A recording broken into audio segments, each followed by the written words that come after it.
suis correct?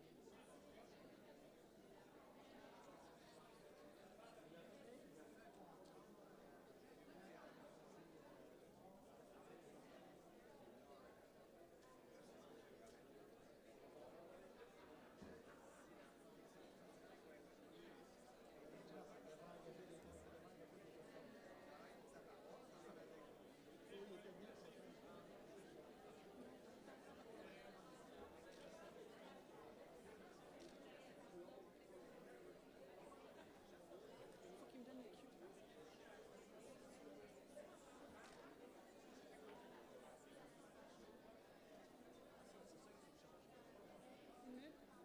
Une.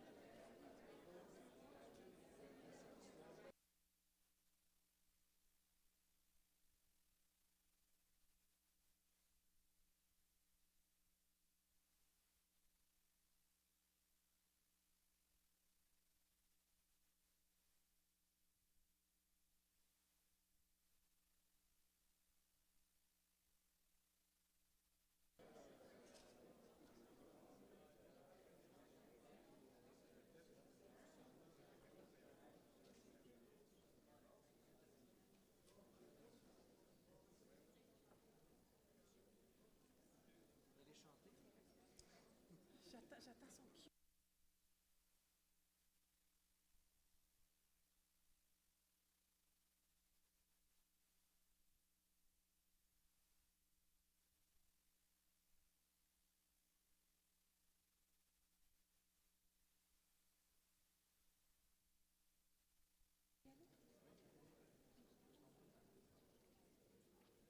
Alors, bonsoir. Bienvenue à tous. Alors, vous êtes nombreux, on est très contents de vous accueillir ce soir. Alors, la Chambre de commerce et d'industrie de la Vallée du Richelieu est heureuse de vous accueillir à ce débat électoral des candidats de Bordua. Alors, nous sommes très heureux de vous accueillir. Nous avons des partenaires associés à cet événement. J'aimerais les présenter. TVR9 qui est ici avec nous ce soir, juste à ma gauche. Et merci également à l'Œil régional. L'Œil régional assurera l'animation de ce débat électoral. Vous savez, ce débat aura une durée totale de 90 minutes. 90 minutes inclut la période de questions. En fait, je le disais, l'animation sera assurée par l'Œil régional. En fait, ce sera M. Vincent Guilbeault, qui est directeur de l'information de l'Œil régional, qui s'occupera de l'animation ce soir. Alors, avant de procéder à ce débat, j'aimerais vous présenter le président de la Chambre de commerce et d'industrie de la Vallée du Richelieu, M. Sébastien Seals.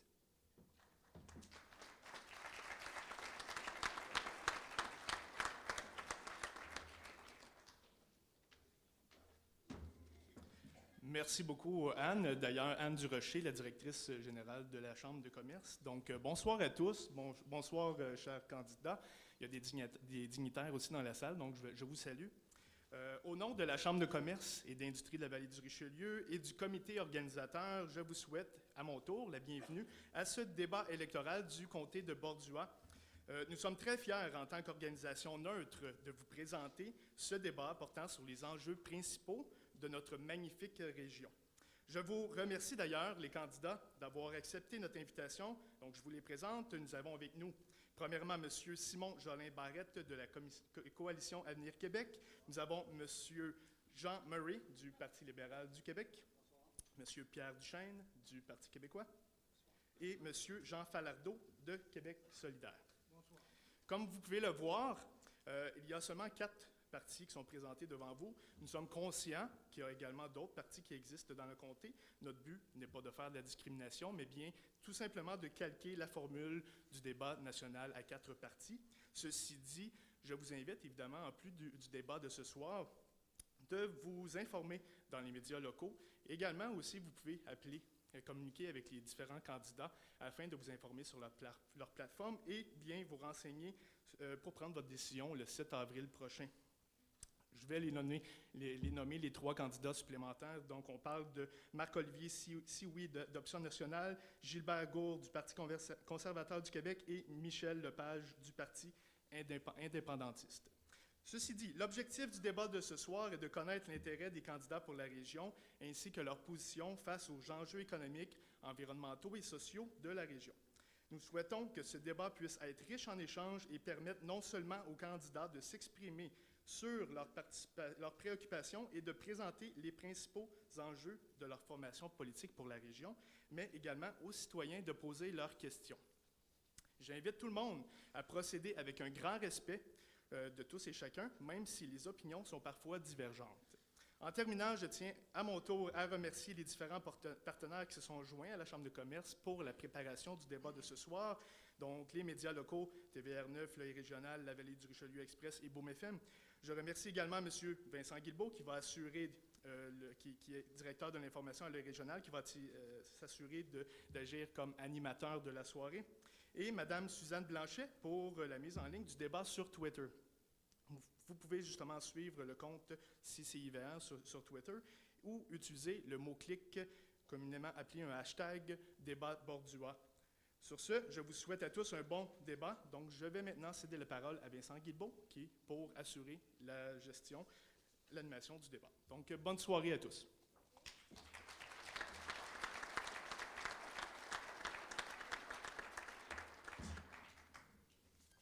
Bonsoir tout le monde.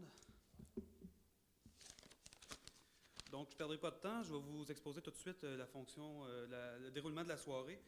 Donc, chaque candidat aura en introduction 2 minutes pour se présenter, parler de lui, parler de ses idées. Ensuite, nous allons aborder 3 grands thèmes, soit l'économie, l'environnement, et nous avons regroupé la santé, les services sociaux et l'éducation dans un autre grand thème. Donc, chaque candidat aura 2 minutes pour exprimer ses idées, celles de son parti, ou encore attaquer les idées des autres candidats. Les candidats pourront s'exprimer à leur convenance sur un ou plusieurs enjeux suggérés pour chacune des thématiques. Et ensuite, chaque candidat aura droit à une réplique de 1 minute à la fin de l'argumentation pour se défendre ou préciser sa pensée. Donc, une fois les 3 grandes thématiques abordées, nous allons passer à une période de questions d'une 20aine de minutes. Et finalement, et juste avant la période de questions, il y aura aussi une conclusion de chacun des candidats. Comme le disait M. Sills, on vous invite à suivre le débat sur Twitter avec le hashtag débat Bordua. Et puis, juste pour vous préciser que l'ordre des interventions a été tiré au hasard avec les candidats juste avant le début du débat. Donc, sans plus tarder, je vais inviter M. Pierre Duchesne à prendre la parole sur le débat sur la question de l'économie. Donc, peut-être juste pour vous préciser, quand on parle d'économie, on parle d'entrepreneuriat, bien sûr. Pardon? Dans le micro? Oui, c'est vrai. Je m'excuse, mon Dieu, ça va vite. 1 minute pour la présentation. Si tu veux 2 minutes, ça en fait 1 minute. Là. Oui. Ben, je vais commencer. Oui, effectivement, M. Duchesne, vous avez 2 minutes pour vous présenter. Je suis désolé. Merci. Alors, bonsoir à tous. Écoutez, moi, je me suis engagé en politique il y a 1 an et demi après 25 ans de journalisme. J'ai reçu la confiance des gens de Bordua. Je vous la redemande encore une fois. Je me suis engagé en politique pour le bien commun, pour ramener l'intégrité au centre de l'action politique. J'y crois. Et je me suis engagé aussi à défendre mes concitoyens et à bien mener, à bien conclure et à bien développer les dossiers qui me sont présentés. Bien sûr, favorable au développement économique, mais au développement social aussi. Et le député doit aussi, comme élu, s'occuper des plus vulnérables de notre société. J'ai pu faire aboutir en fait plusieurs dossiers, un moratoire sur les gaz de schiste. En fait, on ne l'a pas totalement fait adopter le moratoire parce qu'on est un gouvernement minoritaire, on n'a pas eu l'appui d'aucun des partis d'opposition, mais c'est pour ça aussi qu'on vous demande de nous faire pleinement confiance pour terminer le travail. J'ai fait avancer la position pour limiter le transport lourd sur le chemin des Patriotes, un vieux dossier. J'ai organisé bien sûr des rendez-vous citoyens. J'avais parlé de gratuité du stationnement au CLSC. Il est toujours gratuit aux dernières nouvelles. Bien sûr aussi, le député doit favoriser la concertation. J'ai organisé un grand colloque avec les maires, les gens responsables de la sécurité publique, des services d'incendie sur le transport des matières dangereuses. Vous savez qu'on a une voie ferrée, il y a du transport de matières dangereuses. Il s'est passé quelque chose de terrible dans une de nos municipalités au Québec à cet égard. Et j'ai un projet pour la région, si vous me faites confiance et qu'on a un mandat majoritaire, c'est, j'appelle ça le plan au fil de la rivière, d'assurer un développement économique, culturel, le long sur la rivière et des deux rives de la rivière, en faire des routes patrimoniales. Tous les projets qui pourront se développer d'accès à la rivière, protection de ces rivières seront favorisés. J'ai d'ailleurs annoncé mon appui et favoriser le développement d'une plage à Pointe-Valène, entre autres. Merci, M. Duchesne.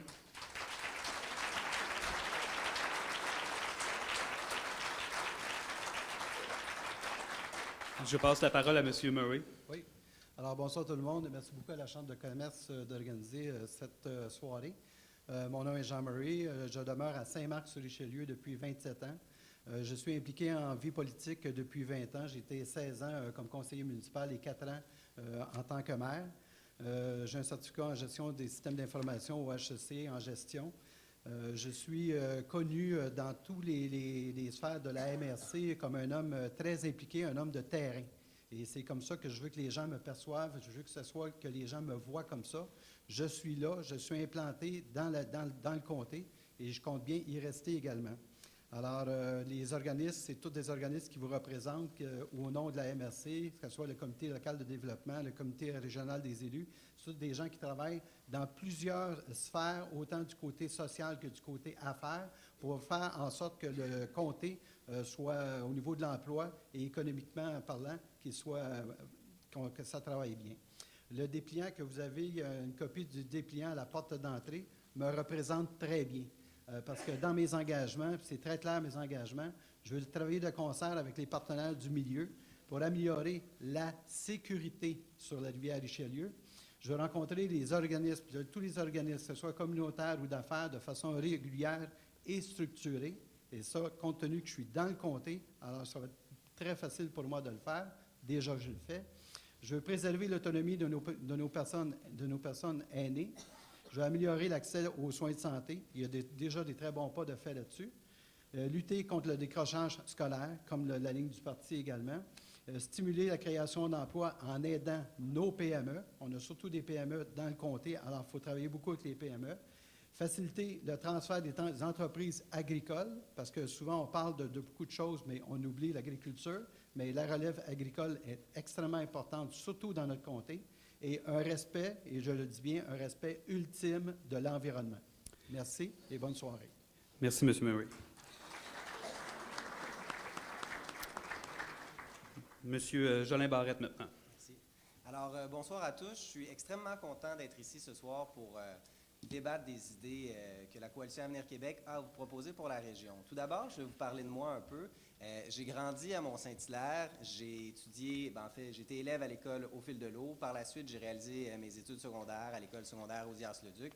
Donc, je peux dire que je suis chez moi dans la région. J'y ai passé la majorité de ma vie. Sur le plan personnel, je suis avocat. J'ai une formation également en administration publique, un diplôme de 2e cycle de l'École nationale d'administration publique. Et je poursuis, en même temps que je travaille, mes études au doctorat à l'Université de Montréal.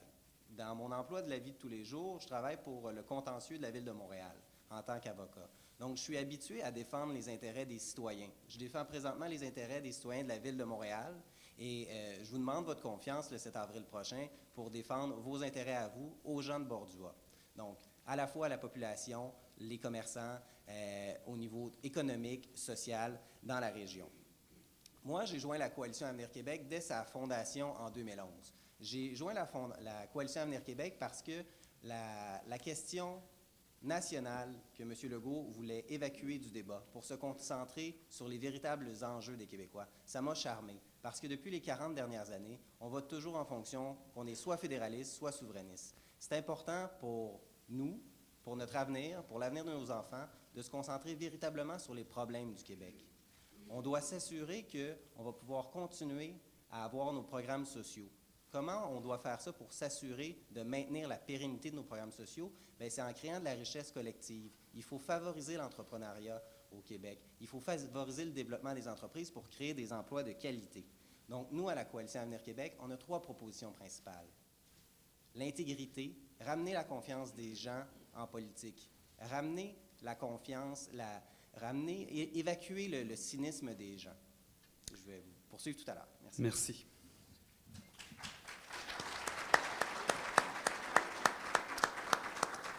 Donc, M. Falardeau maintenant. Bonsoir à toutes et à tous. J'ai choisi de me présenter en conclusion, donc je vais aller directement dans le débat. Le 7 avril prochain, vous aurez le choix entre 4 partis pour former le prochain gouvernement. D'abord, la CAQ, qui propose de baisser les impôts, mettre au chômage des milliers de Québécoises et Québécois et réduire les services publics, alors que nous avons besoin de plus de revenus, plus d'emplois, de meilleurs services publics. Ensuite, le Parti libéral qui propose un Québec à la merci des grandes entreprises, de la finance et des banques, avec la même équipe qui, pendant ses 9 ans de pouvoir, n'a pas réussi à remettre le Québec sur les rails. Sans oublier la corruption et la collusion que les libéraux ne voulaient pas voir et qui a coupé des centaines de millions aux Québécois. Le Parti québécois qui dit vouloir faire l'indépendance, mais qui ne veut surtout pas en parler pendant la campagne électorale. Qui dit être vert, mais qui veut exploiter le pétrole d'Anticosti au détriment de l'environnement.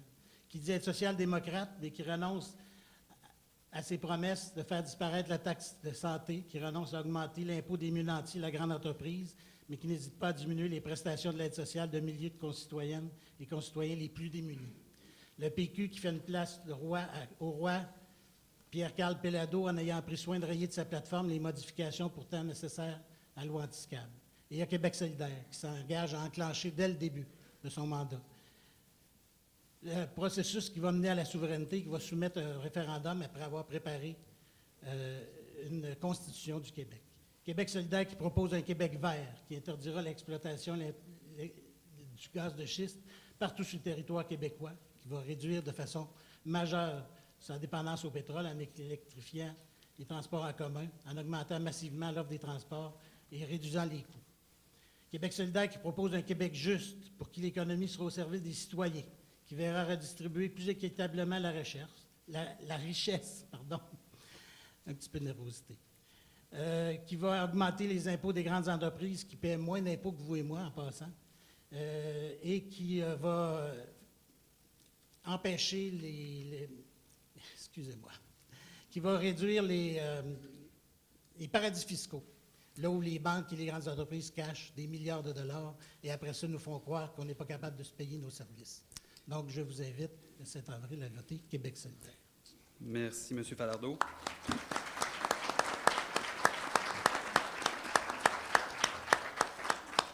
On va passer maintenant au premier grand thème, l'économie.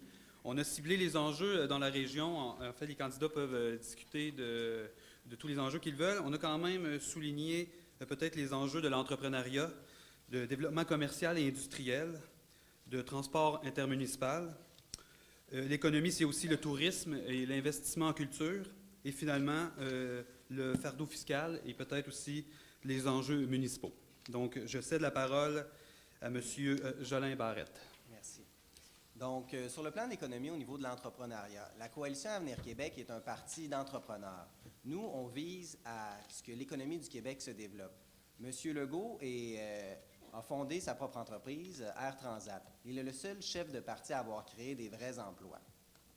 Donc, nous, ce qu'on veut faire dans la vallée du Richelieu, c'est aider les entreprises à se développer, favoriser l'entrepreneurship avec les partenaires locaux. Donc, modifier les crédits d'impôt pour aider les compagnies à démarrer. On a un plan concret pour ce faire. M. Legault, l'an dernier, a écrit un livre, Cap sur un Québec gagnant, le projet Saint-Laurent. Concrètement, ce qu'on veut faire ici dans la région, c'est appliquer le projet Saint-Laurent dans un projet Richelieu. On veut utiliser la rivière Richelieu comme moteur de développement économique pour la région. Ce projet Saint-Laurent-là est un projet de développement économique, mais est également un projet environnemental, un projet touristique. On doit utiliser les cours d'eau pour développer nos milieux de vie autour des cours d'eau. Donc, en fait, dans le projet Saint-Laurent, on propose de créer 100 000 emplois de qualité dans des zones d'innovation. Ce qu'on pourrait faire le long de la vallée du Richelieu, c'est créer des zones d'innovation en lien avec les pôles universitaires. Donc, concrètement, dans la région, on décontaminerait des terrains pour amener des industries. On favoriserait l'aménagement des berges pour amener le développement du tourisme nautique, donc le tourisme agroalimentaire également dans la région. Donc, on doit profiter de la route du Richelieu qui part de Sorel et qui va jusqu'à Saint-Jean-sur-Richelieu. On doit se servir de la rivière Richelieu comme pôle d'attraction pour utiliser les ressources qu'on a à notre disposition et miser sur ces éléments-là. Également, on vise à développer le tourisme culinaire dans la région. On le sait, on a de très bonnes tables dans la région, donc on doit travailler pour créer des pôles pour que l'hébergement, la cuisine et les activités puissent se faire en collaboration. Je vous remercie.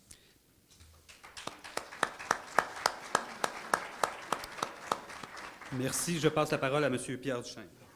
Oui, bonjour. Alors, rebonjour, rebonsoir. Écoutez, lorsqu'on parle de l'économie, lorsqu'on est député, c'est d'être, ou donc on est candidat et qu'on souhaite l'être, c'est d'être à l'écoute donc des milieux d'affaires, des milieux du milieu municipal, culturel, social. Il faut favoriser, dans la mesure de nos capacités, des responsabilités, les initiatives entrepreneuriales. Il faut favoriser la concertation, parce qu'il y a de l'économie et du social. Il faut être capable de porter une vision. Dans les choses que j'ai réglées de façon concrète, écoutez, il y avait un problème avec un résiduel d'emprunt d'1,4 million pour le projet de traitement des eaux usées de Saint-Marc et de Saint-Charles. Ça faisait 3 ans que ça traînait. J'ai réglé ça quelques mois après mon élection. On a aussi annoncé un raccordement des égouts à la terrasse Préfontaine à Saint-Mathieu-de-Belleuil, un projet d'1,1 million.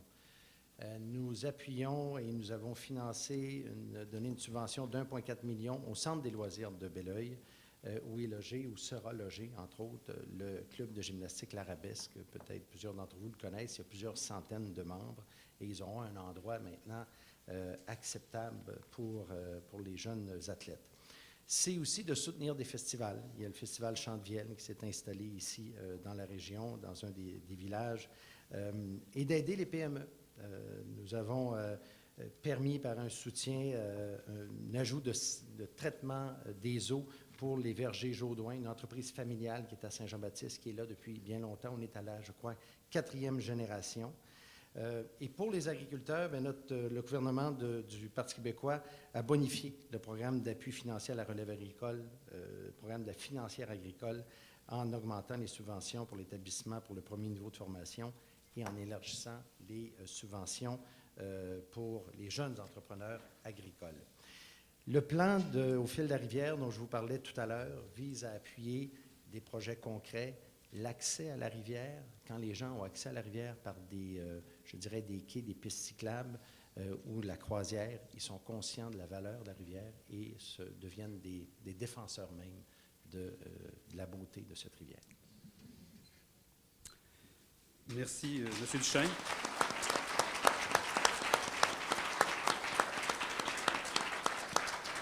M. Falardeau, vous avez la parole. Merci. Je vais aborder 2 sujets, le transport intermunicipal et les enjeux municipaux. Fardeau fiscal, les municipalités comptent surtout sur les taxes foncières pour financer les services qu'elles donnent à leur population, ce qui n'est pas sans créer des problèmes financiers, notamment aux personnes retraitées qui ne voient pas leurs revenus augmenter et aux jeunes couples qui ont difficilement accès à la propriété. Donc, Québec solidaire propose d'établir un nouveau régime fiscal avec les municipalités en leur donnant la possibilité légale de générer des nouveaux revenus autonomes afin de briser cette dépendance aux taxes foncières. On sait dans la région comment l'augmentation des taxes a été importante. Au niveau de l'économie et du transport intermunicipal, 84 des citoyennes et citoyens de Bordua utilisent leur voiture personnelle pour aller travailler, passent en moyenne 24 minutes dans le transport. Nous pensons qu'il y aurait beaucoup plus de personnes qui utiliseraient les transports en commun si l'offre, la fréquence et le coût d'utilisation le favorisaient. L'axe Saint-Hyacinthe-Montréal est assez bien desservi, mais encore faudrait-il en diminuer le prix pour celles et ceux qui l'utilisent et augmenter la fréquence.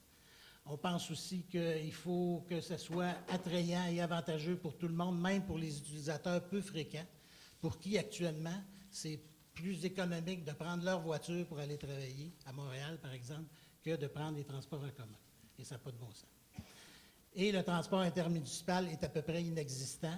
Et Québec solidaire voudrait développer des circuits pour desservir les citoyennes et citoyens des villes et villages. Enfin, c'est sûr qu'augmenter l'utilisation des transports en commun, ça diminuerait le nombre d'autos sur les routes, ça réduirait l'utilisation du pétrole, ça réduirait bien sûr les gaz à effet de serre, ça favoriserait l'économie locale et ça mettrait plus d'argent dans vos poches, tout en créant aussi beaucoup d'emplois. Merci beaucoup.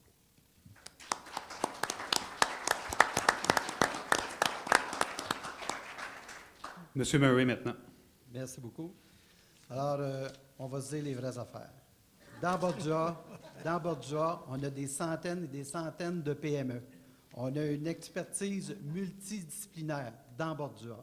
Autant en génie civil, en mécanique, les compagnies de grues, de construction, en informatique, en gestion. On a tout ça dans Bordua. Le Parti libéral veut créer 250 000 emplois. Ça veut dire, ça c'est d'ici 5 ans, ça veut dire que d'ici 2020, il va y avoir 1,4 million de postes professionnels, techniques et universitaires. En tant que futur député de Bordua, j'irai chercher tout l'intrant que je peux avoir pour le comté. Et tout ça peut se faire d'une seule façon et d'une seule et unique façon. C'est en faisant la relance dynamique de l'économie par le Plan Nord. Dans les prochaines années, et là vous pouvez prendre des notes, très important de prendre les chiffres, il va être investi dans le Québec 80 milliards de dollars. On ne parle pas des millions, on ne parle pas des centaines, 80 milliards. Ça va rapporter des recettes pour l'État de 14 milliards. Des redevances, d'une façon correcte, aux Québécois de 1,4 milliard. Des recettes fiscales d'au-delà de 162 millions. Et en plus, le Fonds d'investissement public du Québec investira 2,1 milliards de dollars dans lequel on va avoir des retours d'investissement. Alors, je pense qu'on ne peut pas d'aucune façon être insensible au plan, aux lignes du Parti libéral. Merci.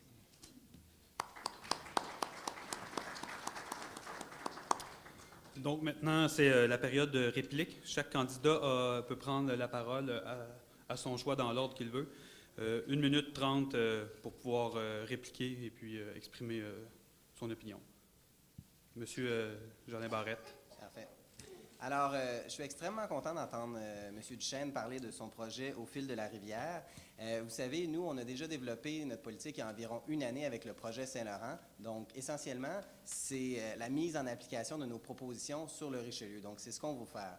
Et puis, vous me permettrez de citer un article où notre députée Nathalie Roy de Montarville était en visite sur le bord de la rivière Richelieu et mentionnait, dès le 11 juin 2013, la Coalition Avenir Québec veut d'une certaine façon redonner les berges du fleuve Saint-Laurent et de ses affluents, donc le Richelieu, aux citoyens en revitalisant les milieux, en dépolluant et en attirant des entreprises grâce à des crédits d'impôt. Le tourisme nautique doit aussi faire partie du projet et les résidents doivent se réapproprier les berges, ajoute la députée de Montarville. Donc, essentiellement, nous, ça fait l'objet d'une longue réflexion d'aménager, de servir de la rivière Richelieu comme moteur économique et de favoriser nos producteurs locaux. En aménageant les berges pour le développement du tourisme nautique dans la région, on va pouvoir créer des attraits touristiques et favoriser le tourisme culinaire dans la région. Donc, on va pouvoir favoriser l'innovation et développer de beaux projets dans la région.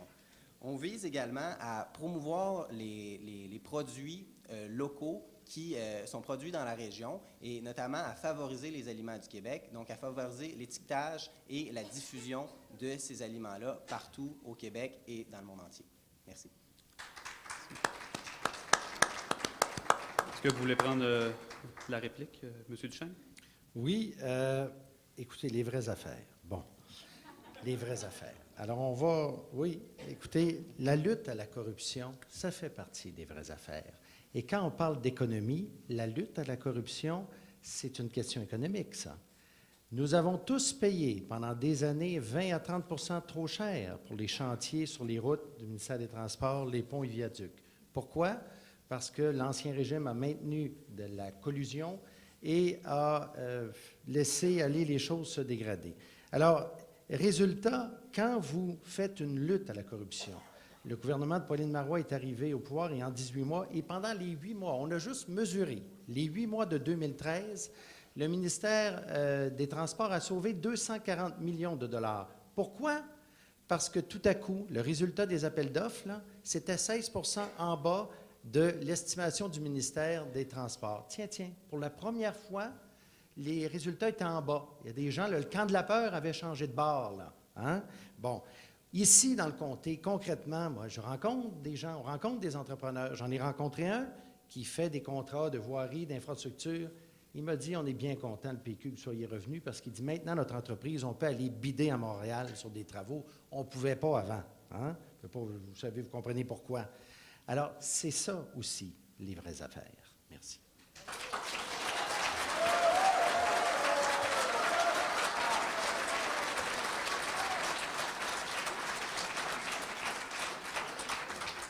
S'il vous plaît. Monsieur Murray? Oui. Alors oui, effectivement, on va parler des vraies affaires. Moi, je ne fais pas partie d'aucune façon de l'école de cette grande politique-là où ce qu'on a des campagnes de salissage. Je vais parler des vraies choses, de ce que le Parti libéral peut faire. En 2007-2008, il y a eu des baisses d'impôts des contribuables de l'ordre de 1 milliard de dollars. En juin 2012, on a cumulé jusqu'à 85 000 personnes de moins sur l'aide sociale. Des beaux chiffres. 2007 à 2012, la Stratégie québécoise de recherche en innovation a investi 3 milliards de dollars. Quand on veut se dire les vraies choses, on s'en parle.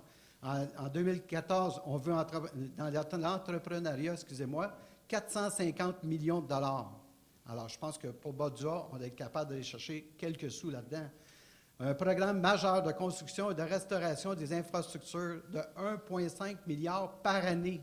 Et pour les maires qui sont ici ou les représentants de vous autres, ça veut dire beaucoup. Alors, c'est ce qu'on veut faire au Parti libéral, avec le nouveau Parti libéral, rétablir le climat de confiance des investisseurs. Ça, c'est parler des vraies affaires. Merci. Oui, je vais être bref. 2 éléments. Bon, effectivement, les projets des berges, c'est des beaux projets. On peut se demander pourquoi il faut attendre en campagne électorale pour proposer ce genre de projet et réaliser. Deuxièmement, sur les promesses du nouveau Parti libéral, en tout cas, moi, je trouve que c'est toujours la même chose. Moi, j'ai arrêté de croire au Père Noël. Et la valse des milliards... Il était rouge, le Père Noël. Mais la valse des milliards, là, j'y crois pas beaucoup. Je bois ça. Merci.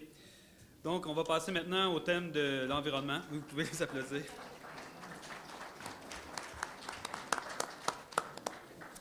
Donc, on va passer maintenant au grand thème de l'environnement. L'environnement, bien sûr, dans la région, c'est les gaz de schiste, c'est la protection des terres agricoles, la densification du territoire, la protection des berges et l'accès à la rivière, ainsi que le développement durable. Donc, pour débuter le débat, j'invite M. Jolin Barrette à prendre la parole. Merci. Donc, moi, je ne sais pas si je vous l'ai dit tout à l'heure, mais j'ai 27 ans. Je suis un politicien de la nouvelle génération et j'ai grandi en pensant que le développement économique devait se faire de pair avec l'environnement. On doit développer l'économie dans une logique de développement durable. Et le projet que je vous propose ce soir, le projet Richelieu, en lien avec le projet Saint-Laurent, oui, on veut revitaliser l'économie de la région, on veut dynamiser l'économie de la région, mais tout ça doit se faire en alliant le développement de l'environnement et la protection de l'environnement. Donc, ainsi, ce qu'on vise, nous, c'est à revitaliser les terrains contaminés, donc favoriser le développement, la réhabilitation des terres contaminées. On veut également favoriser la protection des berges et l'accessibilité aux berges par les citoyens.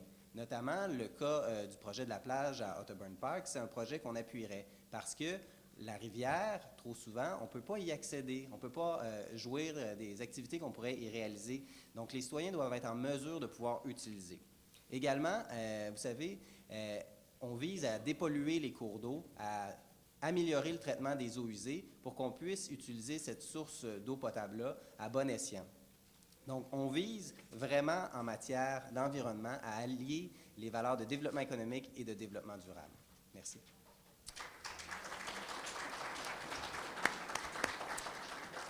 Monsieur Murray, maintenant. Gaz de schiste, grâce aux multiples regroupements des citoyens, dont celui de ma municipalité, qui nous ont permis de nous éduquer, nous les élus municipaux, qui à notre tour, on a éduqué le gouvernement provincial au niveau du ministère des Ressources naturelles, ministère de l'Environnement, et qui nous ont reçus avec beaucoup de succès, de respect et beaucoup de succès également, parce que le Parti libéral du Québec a toujours affirmé fermement que nous n'allions faire aucun compromis sur la santé, la sécurité et le respect de l'environnement, et ce, de concert avec l'accord de la population. Et ça, c'est un sorti des 610 pages là, qu'on n'a pas le droit de publier. Là. Ça sort de là directement.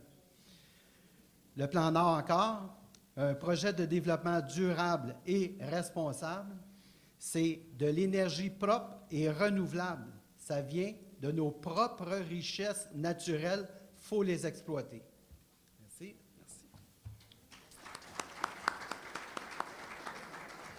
Donc, je passe la parole maintenant à M. Falardeau. Les gaz à effet de serre menacent notre santé, notre environnement. Il faut agir, c'est urgent. Québec solidaire va interdire l'exploration et la production d'énergie fossile. 3 étapes dans notre plan: développement massif du transport en commun, construction d'infrastructures écologiques et remplacer les carburants polluants par la voiture électrique sur une période d'une 30aine d'années. Ces mesures doivent s'accompagner de mesures énergétiques pour éliminer une partie du gaspillage d'énergie par la construction et la rénovation éco-énergétique. On va également empêcher l'utilisation du pétrole issu des sables bitumineux et son transit sur tout le territoire du Québec par quelque moyen que ce soit. L'intégrité, on en a parlé, c'est aussi la cohérence. Et Pauline Marois, le 21 janvier 2012, s'est engagée à se débarrasser du pétrole. Je vous invite à écouter ceci. En train de se transformer en État pétrolier. Le Québec doit aller dans la direction exactement contraire. Notre avenir, ce ne sont pas les sables bitumineux. Notre avenir, c'est l'indépendance énergétique, c'est de se débarrasser du pétrole. Et nous le ferons, j'en prends l'engagement.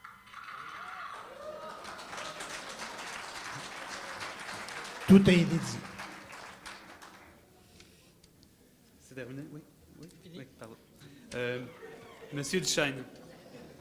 Je ne pensais pas qu'on mettrait en évidence un discours de Mme Marois du côté de Québec solidaire. C'est une alliance étonnante. Alors, écoutez, l'environnement, oui. On va parler des gaz de schiste. Moi, je trouve ça intéressant d'en parler parce que vous savez que moi, j'ai pris position très, très clairement à la campagne de 2012 contre l'exploitation des gaz de schiste dans le comté, dans la vallée du Richelieu. Et nous avons poussé très fort et nous avons présenté un moratoire que nous avons déposé. En fait, nous avons demandé le vote des partis d'opposition pour faire adopter le moratoire. Savez-vous ce qui s'est passé? Le Parti libéral a voté contre.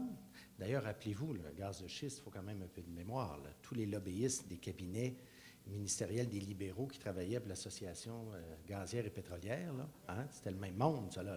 Pas oublier ça. Alors, les libéraux ont voté contre le moratoire. La CAQ a voté contre. Et QS, qu'est-ce qu'ils ont fait? Ils se sont abstenus. Alors, voilà. Il me reste un peu de temps. Hein? Comme il me reste un peu de temps, je vais vous dire qu'il y a d'autres choses qu'il faut faire. La plus importante tourbière en Montérégie, elle va être protégée. Elle va être protégée à cause des gens de la montagne et à cause de l'appui que j'ai annoncé.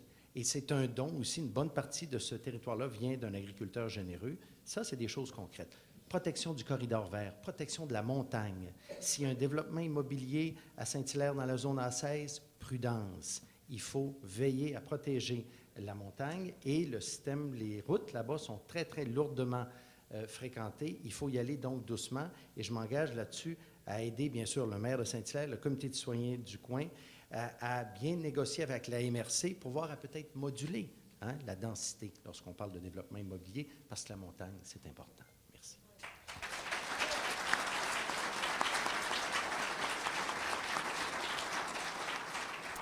On va passer maintenant au droit de réplique. Je ne sais pas si lequel d'entre vous voudrait lancer le débat. Monsieur Jolin Barrette. Parfait. Donc, au niveau des gaz de schiste, à la Coalition Avenir Québec, on appuie le moratoire. Moi, je suis d'avis que le développement économique ne doit pas entraîner des dangers pour la santé des individus ni pour l'environnement. Donc, la technologie n'est pas assez avancée pour exploiter les gaz de schiste. Donc, on appuie également le moratoire. J'aime bien quand M. Duchesne nous rappelle qu'il y avait beaucoup de libéraux qui faisaient du lobbyisme pour les gaz de schiste. Je tiendrais à rappeler qu'à ma souvenance, Lucien Bouchard a été premier ministre du Parti québécois. Il était le principal défenseur de l'industrie du gaz de schiste au Québec. Donc, lorsqu'on parle d'intégrité, ça touche également à ça aussi. Parce que vous savez, la Coalition Avenir Québec est le seul parti qui n'a pas été visité par l'UPAC. M. Duchesne, hier, faisait une conférence de presse pour dénoncer que les libéraux avaient été visités par l'UPAC, puis il y avait des allégations de financement illégal. Mais vous savez quoi? Ils se sont dépêchés à sortir un communiqué pour dire que le principal dirigeant du Parti québécois avait été rencontré par l'UPAC. Peut-être dans une visite informative, mais ça ne se produit pas à la Coalition Avenir Québec, parce qu'on est un parti transparent, on est un nouveau parti et on ne doit rien à personne. Je voudrais également rajouter au niveau de la protection des terres agricoles dans la région. C'est important de maintenir l'accessibilité aux terres agricoles pour la relève agricole, pour s'assurer que les jeunes agriculteurs qui veulent pouvoir développer une terre agricole puissent accéder. Donc, nous, on vise à favoriser les jeunes agriculteurs au niveau du financement, au niveau des prêts, au niveau des subventions, pour pouvoir que nos terres soient conservées par les gens de Bordua. Merci.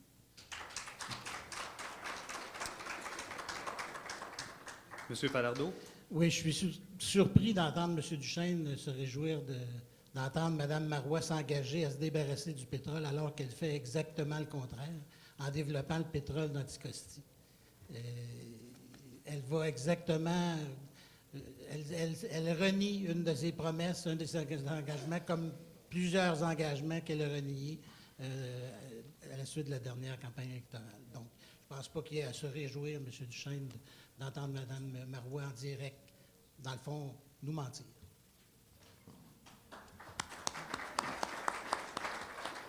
Monsieur Duchesne? Oui, bon, écoutez, l'UPAC, il faut en parler de l'UPAC, hein? L'Unité permanente anti-corruption. Alors, il ne faudrait pas tout mélanger. Là. Je comprends qu'il y a des gens qui essaient de mélanger les Québécois, là, mais le but en campagne électorale, c'est de donner toute l'information le plus clairement possible. L'UPAC est allé voir le Parti québécois, poser des questions sur leur méthode de financement. L'UPAC a demandé à un juge un mandat de perquisition pour aller perquisitionner le siège social du Parti libéral en exigeant, en allant chercher des documents. Conviendrez avec moi que ce n'est pas le même genre de visite. Il y a des gens au Parti libéral qui font l'objet d'accusations criminelles. Tony Tomassi, ancien ministre de la Famille. M. Boudreau, bénévole de l'année du Parti libéral, qui avait reçu un certificat de M. Charret, et un des organisateurs du comté de M. Jean-Marc Fournier dans Châteauguay. C'est accusé, ces gens-là. Là. Ce sont des accusations. Et il y a eu plusieurs perquisitions. Alors voilà pour l'UPAC. Et on apprenait ce soir que M. Couillard, quand il est allé en Arabie Saoudite, une grande démocratie, ça, hein, l'Arabie Saoudite, très respectueux des droits des femmes, ça, l'Arabie Saoudite. Il est allé conseiller le ministre de la Santé, puis il a mis tout son argent pendant ce temps-là dans un paradis fiscal. Vous réécouterez une nouvelle ce soir, c'est très intéressant. Le pétrole, il faut se libérer du pétrole, bien sûr, mais de façon transitoire. S'il y a du pétrole à l'île d'Anticosti, nous irons voir, et nous avons corrigé une erreur libérale incroyable. Ils avaient tout vendu et permis, eux autres. On les a rachetés, nous irons voir, et s'il y a du pétrole, il faudra que ça profite aux Québécois, pas aux multinationales. Il faudra que ça profite aux Québécois. Merci.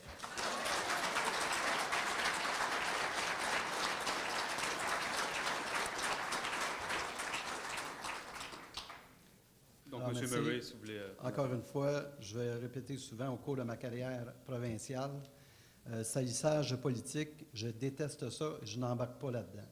Chez nous, au Parti libéral, pour les compteurs intelligents, on est pour l'installation des compteurs intelligents électriques dans toutes les résidences. Seulement, par contre, on veut abolir les frais qui sont reliés, qui avaient été annoncés par l'autre gouvernement.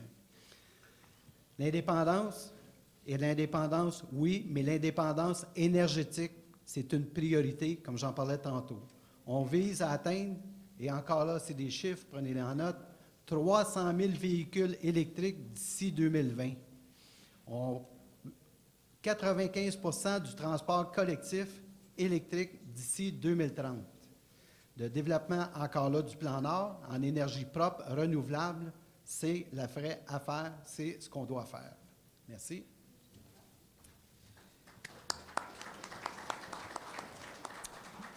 On va passer maintenant au dernier thème de la soirée, donc développement social, santé, services sociaux, ce qui comprend bien sûr les enjeux du financement du milieu communautaire, des logements sociaux, de l'accès aux médecins de famille, la lutte à la pauvreté et du soutien à la famille. On va aussi aborder bien sûr l'enjeu scolaire, donc ici ce qui nous concerne, la commission scolaire des Patriotes. Donc pour ouvrir le débat, j'invite à prendre la parole M. Falardeau.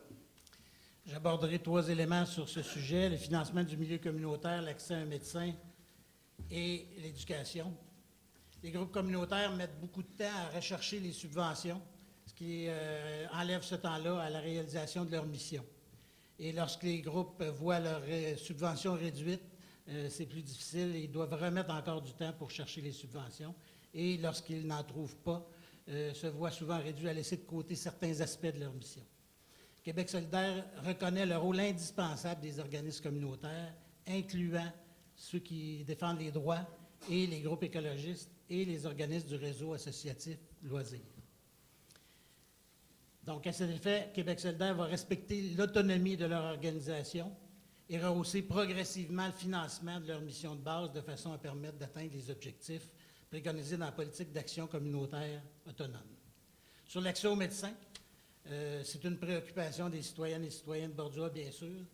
Pour Québec solidaire, la santé est un droit et non pas un privilège. On va donc garantir les soins, services santé, services sociaux, publics, universels, gratuits, de qualité, de proximité, 24 heures sur 24, 7 jours sur 7, en renforçant les CLSC, en assurant un médecin de famille pour chaque personne par une plus grande intégration des médecins dans le réseau d'établissements et par le travail interdisciplinaire, en délestant les médecins de certaines tâches administratives, en révisant le mode de rémunération des médecins et en obligeant les facultés de médecine à combler tous les postes de résidence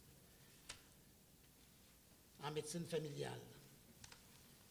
Sur la question de la commission scolaire des Patriotes, pénurie d'écoles aussi, pénurie de services aux élèves. Québec solidaire fait de l'éducation une priorité, attribuera aux commissions scolaires les moyens de réussir sa mission éducative, notamment par les écoles lorsque c'est nécessaire, par l'ajout d'écoles, construction d'écoles, mais aussi en ajoutant 15 000 enseignantes et enseignants et 1 000 professionnels en service direct aux élèves. Vous savez que les services directs aux élèves actuellement, c'est très, très insuffisant. Merci. Monsieur Duchesne, maintenant. Oui, alors, bien sûr, écoutez, le député, il doit toujours aider les citoyens, soutenir l'action bénévole communautaire et assurer l'accessibilité et la qualité des services sociaux, de santé et d'éducation. Il faut augmenter, on le sait, médecins de famille. Depuis 18 mois, il y a 323 000 personnes de plus au Québec qui ont accès à un GMF, vous savez, le groupe de médecine familiale. Il y en a 7 dans le comté. Il faut que le financement soit axé sur le patient. Nous développons, c'est un nouveau programme, les maternelles 4 ans pour les milieux défavorisés, parce que les enfants, il faut les accueillir, les encadrer rapidement pour qu'ils s'installent bien dans la société pour le futur. Il faut aider les familles aussi dans ces cas-là. Nous avons comblé, vous savez, là, pendant 9 ans, il y a eu le régime libéral et il y a eu une inéquité territoriale. Tout ce qui est santé, services sociaux en Montérégie, il y avait un désavantage de 27 % et le ministre Régent Hébert a commencé à annoncer une correction, 23 millions de plus dans la région. Création de 495 places en garderie dans le comté dans les 18 derniers mois. Nous avons investi 2,7 millions dans la réfection de 13 écoles du comté. Commission scolaire, ils doivent refaire leurs devoirs. Le pouvoir de taxation, on n'envoie pas automatiquement chez les citoyens aller chercher des taxes. Il y a un comité que Mme Marois a mis en place qui va revoir même le pouvoir de taxation des commissions scolaires. Et finalement, le député que vous avez élu a été nommé ministre et j'ai dû résoudre la crise étudiante. Ce n'était pas évident. J'ai travaillé 5 mois à temps plein avec une équipe là-dessus, tout en restant député, et on a mis fin à cette crise étudiante. Merci.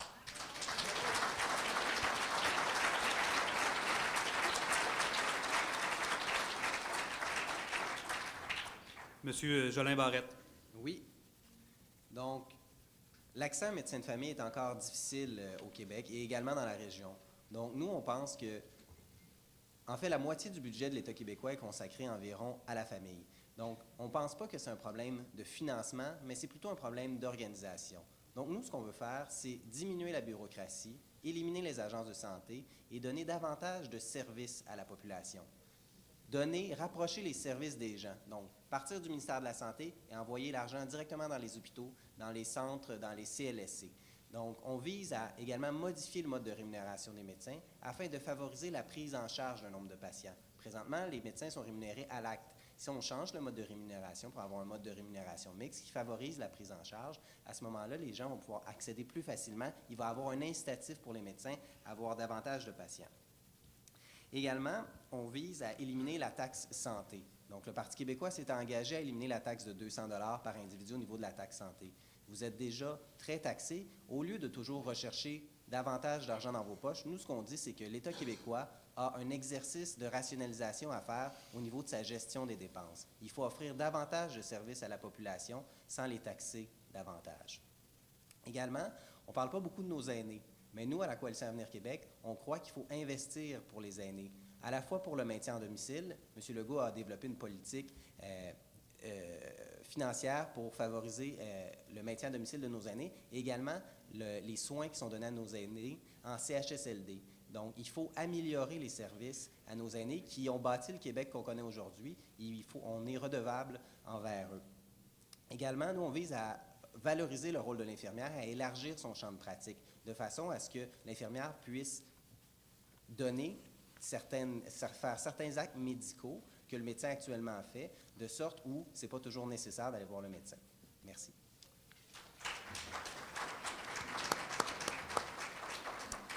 Monsieur Murray. Merci. Alors, le Parti libéral souhaite, au niveau des commissions scolaires, maintenir les commissions scolaires, mais en assurant l'efficacité du système. De la façon de le faire, maintenir un équilibre budgétaire, mais en préservant les services aux élèves. De la façon suivante, en valorisant l'éducation et la persévérance scolaire. Au niveau du primaire, l'aide aux devoirs. Au secondaire, l'accompagnement individualisé aux élèves. Au niveau de la formation professionnelle, faciliter et encourager l'accès. Tout ça pour permettre de raccrocher le maximum de décrocheurs. Au niveau de la santé, ouvrir 7 sur 7 les CLSC ou les polycliniques, Et aussi, un des grands faits qui va amener un grand changement, rétablir la loi 41, c'est-à-dire sur les pharmacies, donner plus de pouvoir aux pharmaciens. Et il y a 7 items, mais les deux principaux items sont d'être capable de faire des prescriptions et de renouveler des prescriptions. Alors ça devrait enlever le désengorgement qu'on connaît. Au niveau des aînés, parce que nous, on en parle au Parti libéral des aînés, rénovation des centres d'hébergement, on va investir 35 millions de dollars qui va amener 1000 places additionnelles en ressources intermédiaires. Le soutien à domicile, depuis 2003 à 2011, on investit 900 millions et il y a 40 millions additionnels dans des plans intégrés de services, ce qu'on parle au niveau des aidants. En mai 2012, on avait lancé un projet de 2,7 milliards, encore là, sur 5 ans, pour vieillir et vivre ensemble. On en parle des aînés. Alors, c'est le Parti libéral qui a nommé un ministre pour les aînés. On veut également abolir la taxe santé d'une façon graduelle d'ici à partant du budget 2016. Bonification crédit d'impôt, 15 000 places, nouvelles places en garderie, un fonds d'avenir pour les enfants et établir une politique familiale provinciale. Merci. On passe maintenant au droit de réplique. Je ne sais pas quel candidat veut ouvrir le bal. Monsieur Duchesne. Écoutez, sur les aînés, il faut dire que j'ai appuyé, et ça avait commencé aussi avec mon prédécesseur, Pierre Curzi, le projet, bien sûr, Paul, mais Radar en particulier. Le Radar, c'est un réseau de dépistage des aînés à risque. Alors, des gens qui sont face à des situations de solitude ou de maltraitance et de bâtir un réseau je dirais, de surveillance pour les détecter. Également, il y a à Saint-Denis une coop de santé qui vivote, qui a besoin d'aide.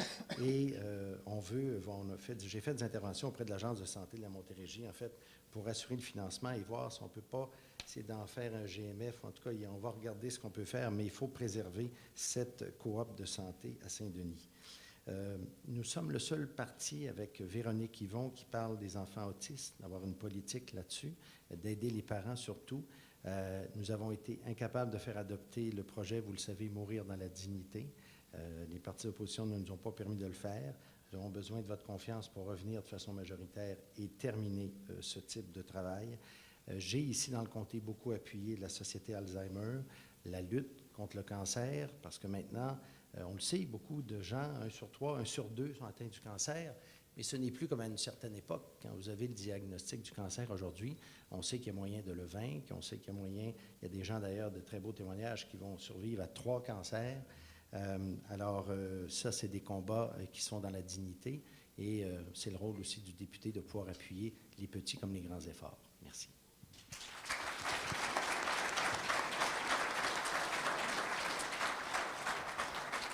À vous, mon cher ami.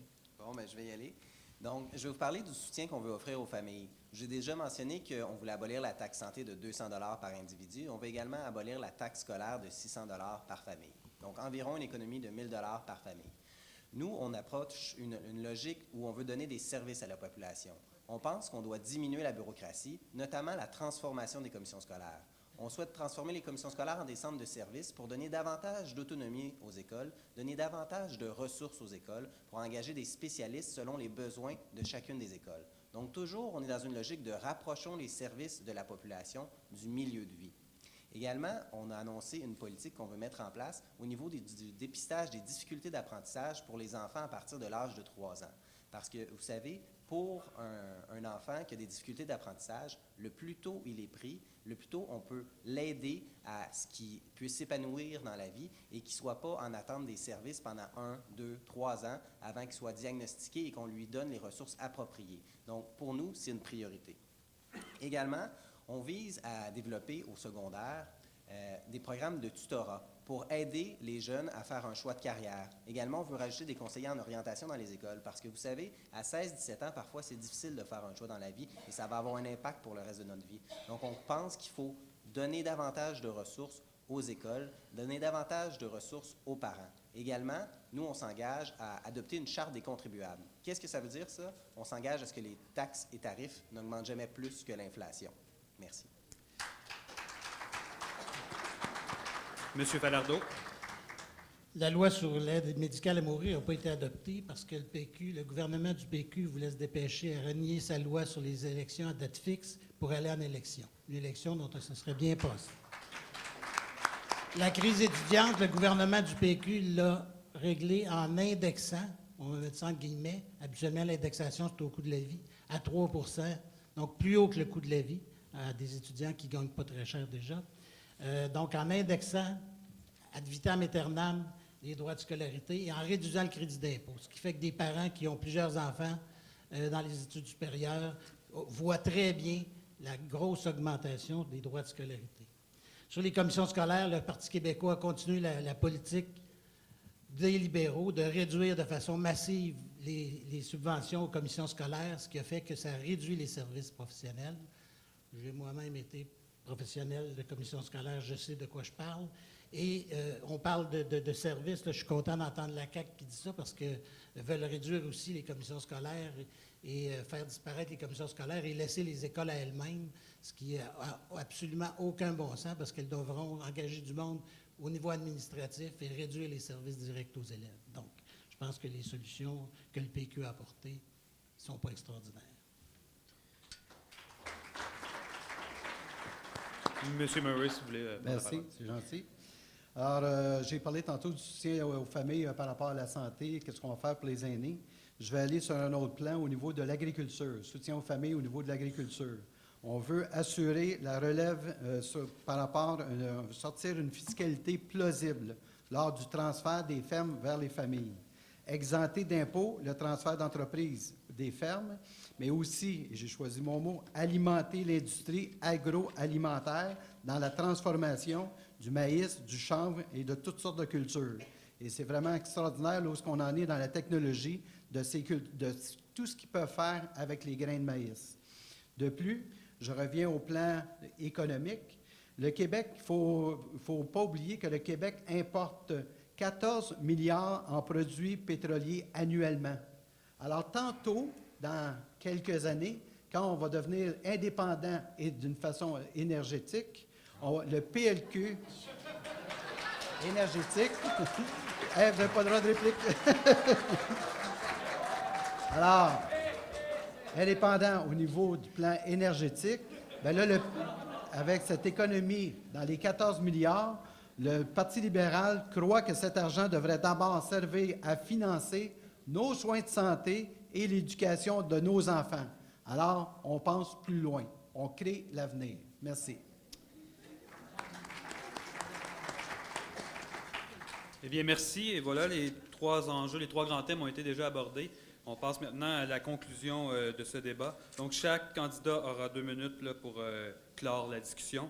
Et puis, j'invite M. Pierre Duchesne à commencer. Oui.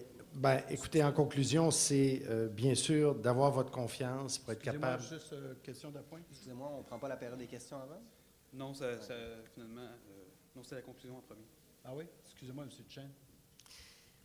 Alors, ce que j'allais dire, c'est que, bien sûr, quand on demande votre confiance, c'est pour être capable de vous représenter et d'aider de toutes sortes de façons. D'aider des entrepreneurs, d'aider des parents qui viennent vous voir au bureau de comté parce que, par exemple, leur fils qui risque de décrocher veut aller dans la commission scolaire voisine parce qu'il y a un problème de sport-études, puis que la commission scolaire du comté ne veut pas donner la dérogation, bien, on vient voir le député. Et on aide à ce moment-là les parents à aller chercher la dérogation. On met de l'huile dans le mécanisme, on humanise les rapports pour aider les familles. Ici aussi ce que fait un député. Il y a peut-être moins d'éclat, ça ne fait peut-être pas la manchette des journaux, mais il y a ce travail. C'est une nouvelle famille qui arrive et qui s'installe ici, qui n'a pas de frigidaire, qui demande où est-ce qu'on peut acheter un frigidaire. On met en contact avec des groupes communautaires. Le député fait ça aussi. Le député aide une boulangère comme à Saint-Marc qui avait besoin de son permis. Ça bloquait un peu avec le ministère de l'Agriculture et on favorise les choses. Et finalement, le député, une fois qu'il est élu, et moi dans mon cas je l'ai été, je le redemande, je représente tout le monde. Je ne représente pas uniquement quelqu'un qui est du Parti québécois, je représente les gens avec toute leur idée politique parce que quand vous êtes un élu, vous êtes l'élu du peuple et du comté et vous devez le faire et vous devez être dévoué. Merci.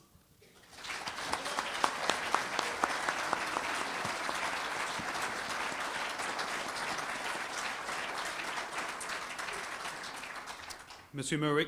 Merci. Comme je le mentionnais dans mon mot d'entrée, ça fait 20 ans que je suis en politique dans Bordua. 27 ans que je demeure dans le comté. Je suis dans le comté. Je suis très au courant des enjeux et des préoccupations de vos élus, de vos représentants, de vos besoins. Mais plus grande qualité, avec beaucoup de...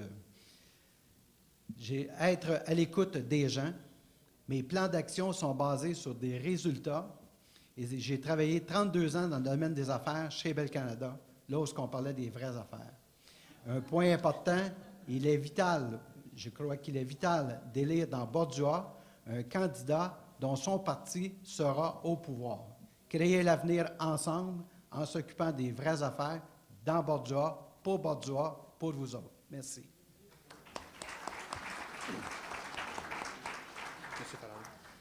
J'ai grandi dans une famille avec des valeurs comme aider les personnes dans le besoin, avoir de la compassion, de la générosité, être honnête, intègre, juste.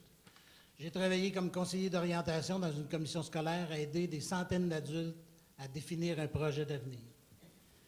Et quand on est adulte, l'avenir, c'est après-demain, c'est demain. Je me suis engagé syndicalement pour aider mes collègues à négocier des meilleures conditions de travail et à faire face à l'arbitraire patronal.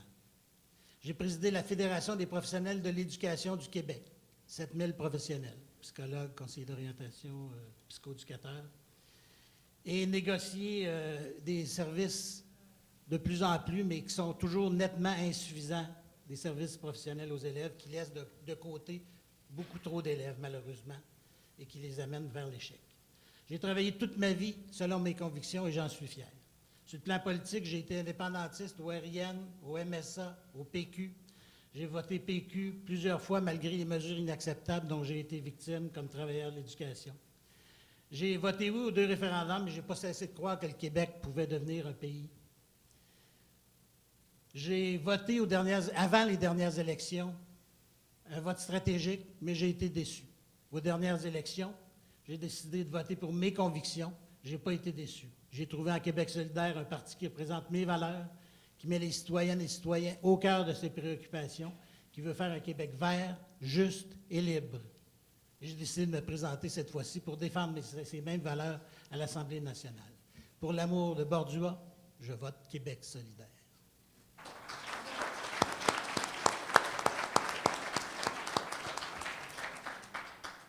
Donc, M. Jolin Barrette pour conclure. Merci. Donc, j'ai entendu ce soir beaucoup de points de vue. Souvent, on entend bah, c'est la faute de l'autre parti qui est au pouvoir. Non, c'est votre faute à vous. Nous, ce qu'on vous propose à la Coalition Avenir Québec, c'est un vrai changement. On est dans une situation factuelle où c'est pas facile pour la situation québécoise. On est derrière les autres provinces canadiennes. Nous, on dit redonnons de la fierté aux Québécois. Bâtissons notre économie, une économie solide. Moi, je vais être présent pour les citoyens de Bordua. Le 7 avril prochain, vous avez le choix de soit prendre la tangente habituelle avec les deux vieux partis ou c'est bonnet blanc, blanc bonnet. Nous, ce qu'on vous propose à la Coalition Avenir Québec, c'est du changement, de l'intégrité, faire de la politique différemment. Moi, j'ai 27 ans, je ne dois rien à personne. J'ai grandi à Mont-Saint-Hilaire et je vais être complètement dévoué pour les citoyens de Bordua. Je vais être présent chaque semaine au bureau de comté et je serai toujours à l'écoute de vous. Donc, c'est très important que le 7 avril prochain, vous vous questionnez sur quelle sorte de gouvernement vous voulez. Est-ce que vous voulez un gouvernement qui est dirigé par des gens qui ça fait 30 ans qu'ils sont en politique? Des gens qui manifestement s'engagent dans la vie publique et on favorise ça. Mais par contre, c'est toujours la même façon de penser. À la Coalition Avenir Québec, on a travaillé sur un projet de société, on est prêt à gouverner et on est prêt à recevoir votre confiance. Donc, le 7 avril prochain, je vous demande de faire la différence. Je vous demande de voter pour la Coalition Avenir Québec, pour vous, pour vos enfants, pour les générations futures. Merci.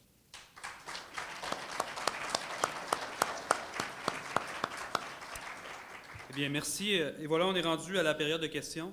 Je vais vous expliquer un peu comment on va procéder. En fait, il y a un micro dans l'allée centrale. On va demander aux gens de venir se présenter au micro. On va accorder 1 minute par question. Donc, on vous invite à adresser une question à un seul candidat et qui aura ensuite 1 minute pour répondre. On vous demande peut-être de vous présenter, donner votre nom, de poser une question courte et directe.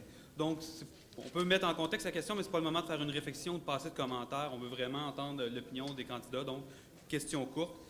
Et puis, ça va de soi. Tout propos vulgaire, irrespectueux ou les insultes vont mettre fin au droit de parole. Donc, monsieur, je vous laisse la parole. Merci. Louis Honde de Saint-Denis-sur-Richelieu. Dans un article du Devoir en date du 26 août 2013, le titre « Forum des idées, le gaz de schiste et la fracturation hydraulique font rêver Couillard ». Le chef du Parti libéral du Québec se montre très intéressé par la fracturation hydraulique qu'il qualifie de révolutionnaire. Il a également parlé avec conviction de la fracturation hydraulique qui permet d'aller chercher le gaz de schiste. Je devrais peut-être m'adresser à M. Duchesne, mais je connais sa position là-dessus. M. Murray, sachant que M. Couillard est, je ne veux pas dire le mot dictateur, mais je cherche un autre mot, je ne le trouve pas, sachant que c'est lui qui veut mener, comment vous allez gérer le discours de votre patron qui semble être contradictoire avec le vôtre, qui semble.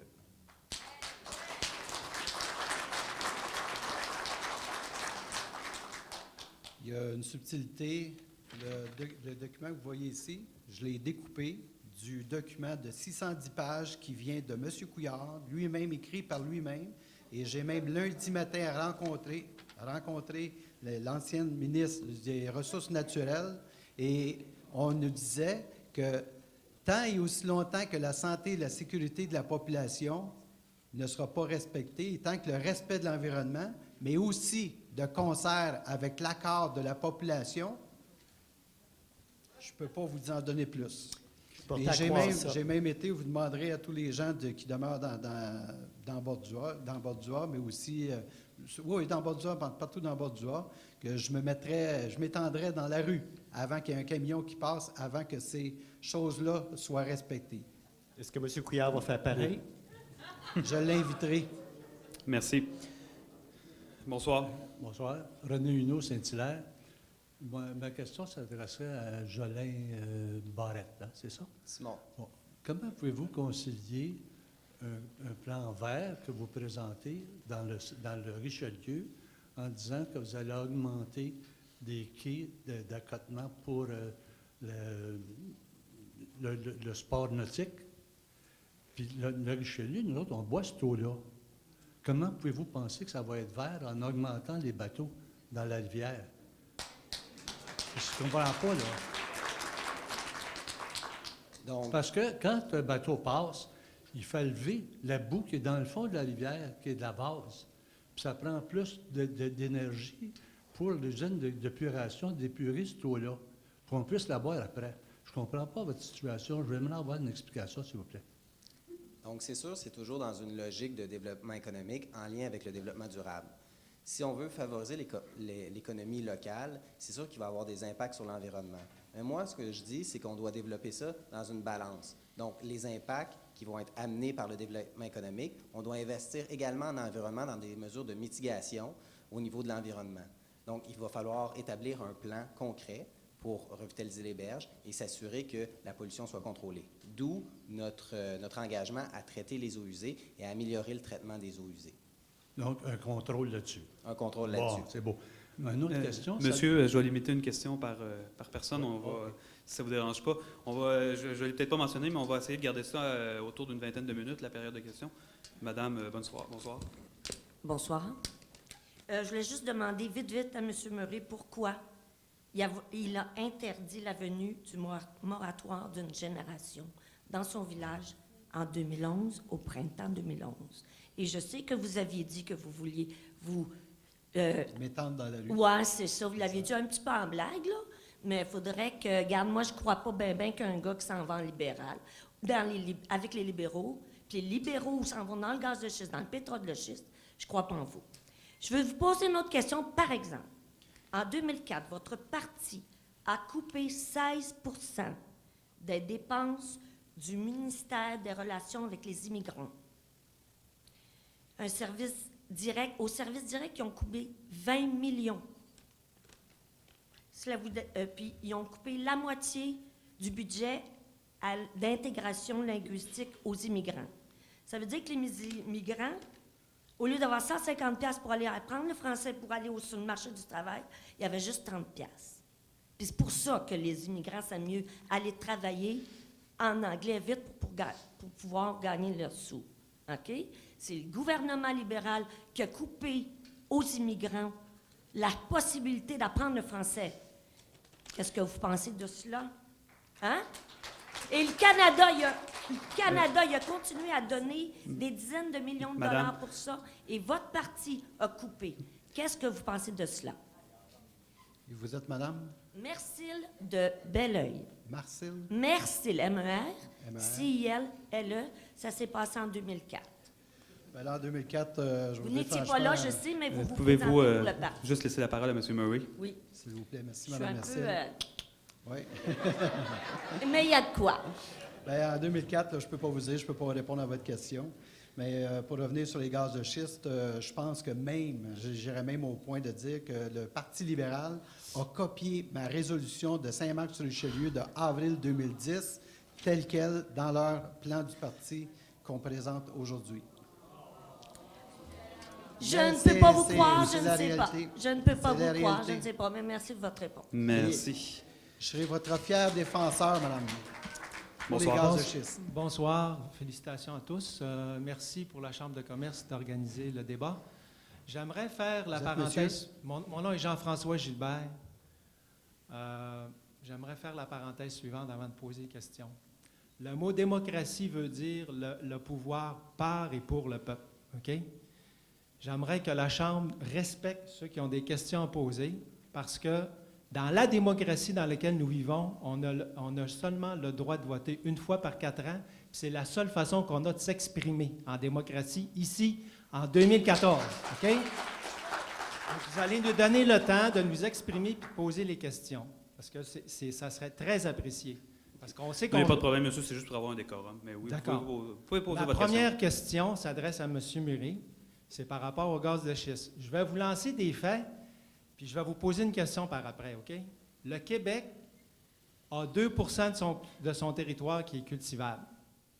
L'Ouest canadien, 47,5 %. Les États-Unis, 17,5 %. Le 2 % au Québec passe dans des écosystèmes très sensibles. OK? C'est reconnu que les gaz de schiste vont saccager la vallée qui nous a nourris toute notre vie ici. OK? Moi, je vous dis que ceux qui vous regardent en haut, là, puis surtout votre chef, là, qui ont cultivé cette terre-là, qui l'ont défrichée, là, ils ont honte de ce qui se passe ici au Québec. De penser qu'il y a des gens qui vont vouloir souiller la vallée du Richelieu, la vallée du Saint-Laurent. C'est impensable. En plus de ça, il est reconnu par les économistes que ça va produire juste 250 millions en redevances. Savez-vous que ça équivaut à 0,3 % du budget provincial? Excusez-moi, monsieur, je vous demanderais juste de poser une question. J'y arrive. C'est juste 0,3 % du budget provincial. C'est risible. En plus de ça, ça ne tient même pas compte du déficit collectif qu'on va devoir encourir, c'est-à-dire la destruction de nos routes, la destruction de nos usines d'épuration des eaux, etc., etc. Alors, je vous dis, j'aimerais ça. La question est la suivante. Est-ce que vous allez faire comme Mme Ouda Pépin, puis quand votre gouvernement, si jamais, malheureusement, il est élu, ils vont vouloir aller de l'avant avec les gaz de schiste, est-ce que vous allez vous lever en chambre, puis vous allez démissionner au nom de nos citoyens puis des générations qui ont besoin de manger puis d'arrêter de souiller la vallée du Saint-Laurent? Merci. Merci. Monsieur Murray. Je vais faire plus que ça. Je ne démissionnerai pas. Jamais je démissionne. Je vais me lever en chambre et je vais débattre le point pour les gaz de schiste, contre les gaz de schiste. Ce que je voudrais, c'est vous entendre dire que vous allez débattre au Conseil, à l'intérieur même de votre parti politique. Pas au Parlement, dans votre parti politique. Absolument. Je serai le fort défenseur de Bordua contre les gaz de schiste dans le Parti libéral. Donc, vous devez être le défenseur de tout le Québec, monsieur. Merci. De tout le Québec en plus. Bonsoir. Bonsoir, Émile Grenier de Tobin Park. Alors, j'ai beaucoup apprécié le ton sympathique et civilisé des monologues qu'on a entendus à date. Si ça pouvait continuer comme ça serait appréciable. Aujourd'hui, je suis un peu désolé de m'attaquer à vous, M. Murray, mais bon. Ben oui, c'est ça. Écoutez, les nouvelles nous ont apporté aujourd'hui, Émile Grenier de Tobin Park, nous ont apporté aujourd'hui des faits assez troublants sur les paradis fiscaux. On sait que les paradis fiscaux sont une des principales sources d'inégalités à travers la planète et que malheureusement, une province ne peut pas les combattre. Néanmoins, ça reste que quand un chef de parti politique qui souhaite être le premier ministre des Québécois cache de l'argent à l'État québécois, est-ce que c'est vraiment moral de se présenter comme étant premier ministre? Monsieur Murray.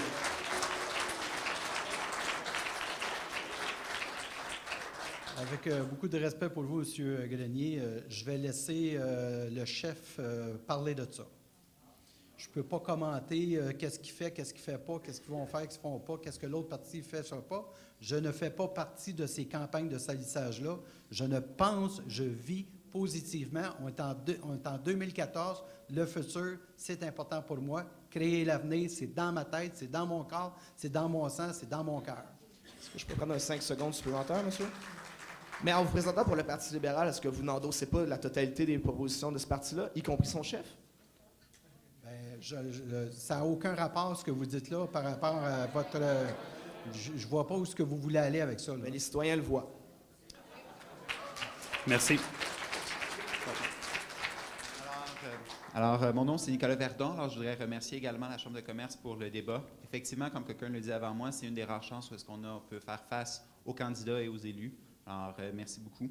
Alors, j'aurais une question pour M. Duchesne. Alors, M. Duchesne, je sais que vous êtes journaliste de formation. Vous avez même enseigné le journalisme. Je suis moi-même étudiant en communication politique à l'UQAM. Alors, je vois que vous êtes très bon en relations publiques. Justement, j'ai vraiment l'impression que le sommet sur l'éducation n'était justement qu'un plan de relations publiques. À mes yeux, vous avez trahi les étudiantes et les étudiants. Vous nous avez fait croire qu'une indexation, c'est la même chose qu'un gel. Pourtant, la réalité, c'est qu'une indexation au PQ, c'est 3 % de hausse par année. Et en plus, avec la réduction des crédits d'impôt, ça équivaut à 18 % de hausse par année. Est-ce que vous osez encore me dire que l'indexation égale un gel?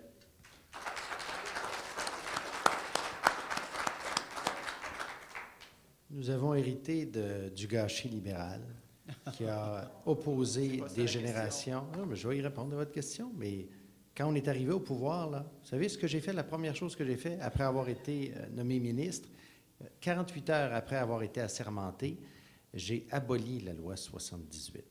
Hein? Et on a aboli la hausse de 82 % qui avait été annoncée par le Parti libéral. Et nous avons tenu 4 rencontres préparatoires et un sommet. C'est pratiquement 5 sommets, parce qu'au Québec, on résout nos problèmes en se parlant et souvent en étant autour d'une table, pas en s'affrontant. C'est ce que nous avons fait et nous sommes arrivés à une entente. Et les associations étudiantes sont restées à la table jusqu'à la fin, sauf une association qui était bien sûr un peu plus radicale dans ses positions, mais les grandes associations sont demeurées. Et ils sont demeurés pourquoi? Parce que l'indexation, c'est même pas 3 %, hein, c'est selon le revenu moyen des ménages. C'est 2,6 et cette année, c'est 2,3. Et elles sont restées là parce que savez-vous ce qu'on a fait quand vous parlez des crédits d'impôt? Quand vous bénéficiez de crédits d'impôt, c'est que vous avez de l'argent. Hein? C'est pour ça que vous avez des crédits d'impôt. On a baissé le crédit d'impôt, entre autres, de 20 à 8 % pour aider ceux qui en ont vraiment besoin. On l'a transféré en bourse. Et pour la première fois, le gouvernement du Québec a versé, en septembre dernier, plus de bourses que de prêts. C'est la première fois depuis 1985. Merci, M. Duchesne.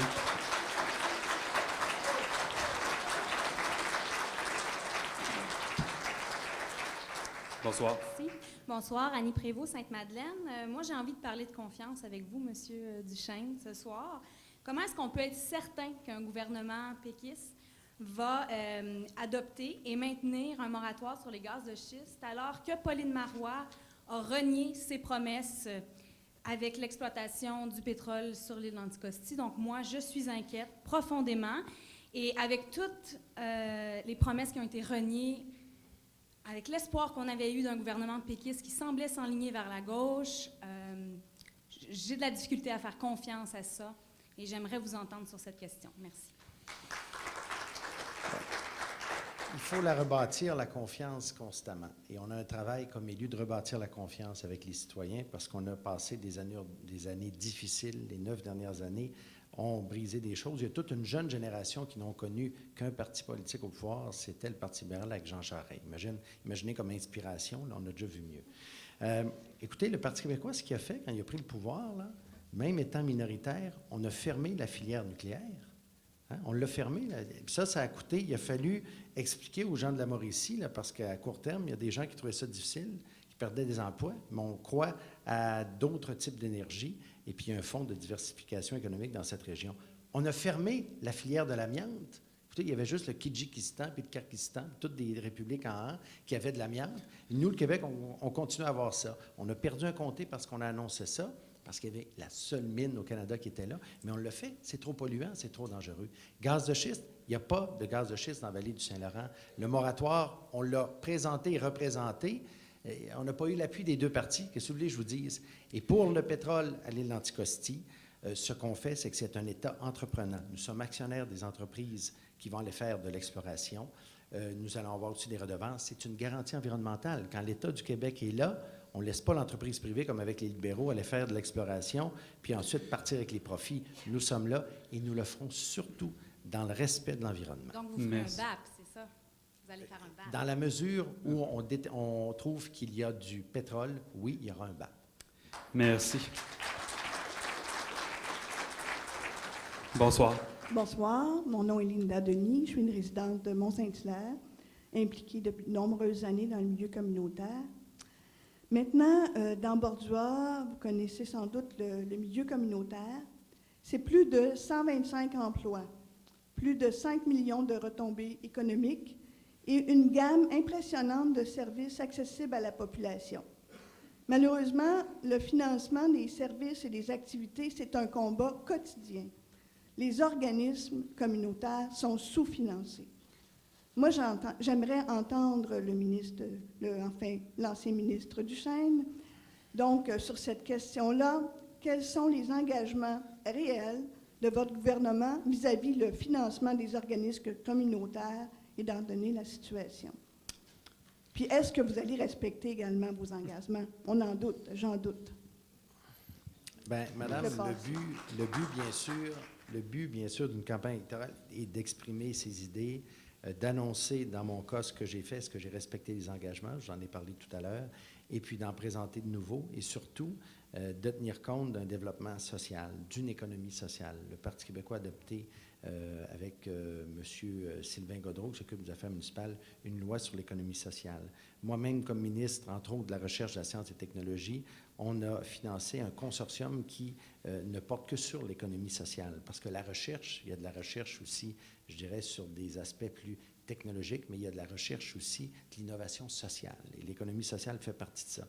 Alors, les groupes communautaires, c'est un aspect important de la société québécoise. Ça fait partie du filet social et on a annoncé un rehaussement du financement du programme de soutien aux organismes communautaires qui atteint 170 millions. Ça, c'est une hausse de 54 millions par année sur 3 ans, le PESOC.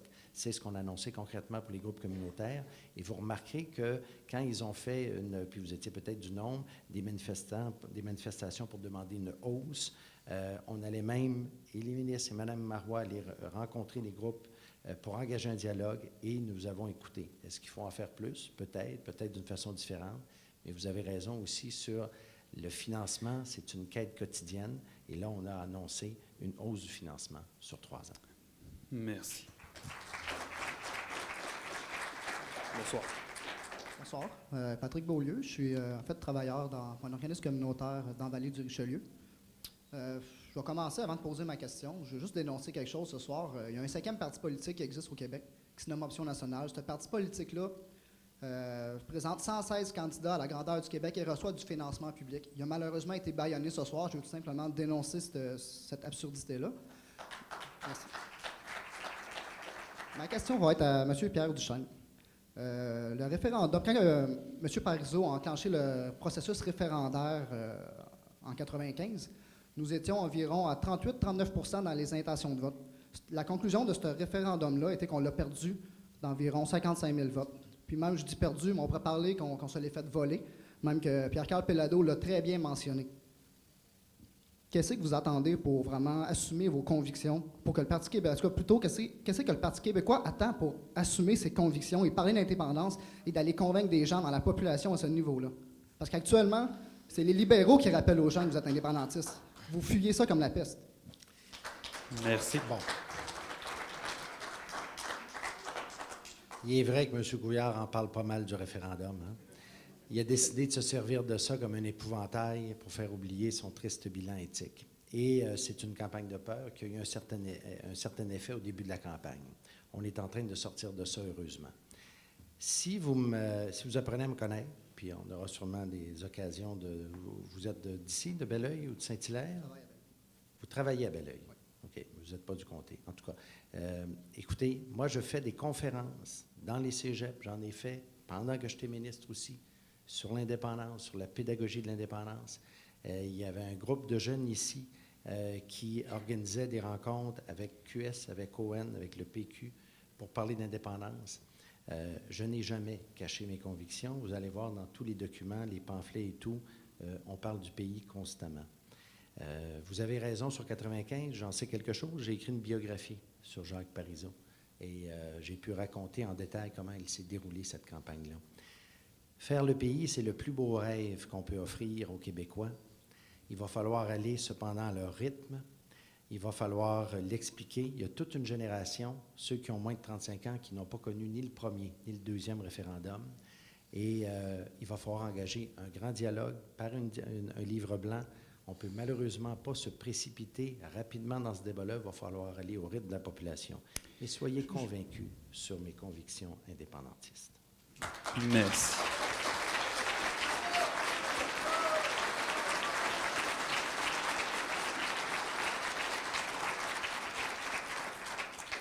Salutations, M. Guilbeault.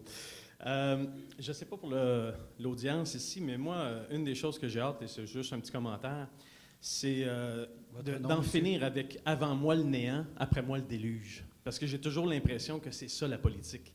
Il n'y a pas un de vous autres qui a pu dire juste « Hey, c'était bon ce que vous avez fait ». Et en quelque part, je pense que les gens qui essayent de nous gouverner ont certainement un fond de bonne volonté.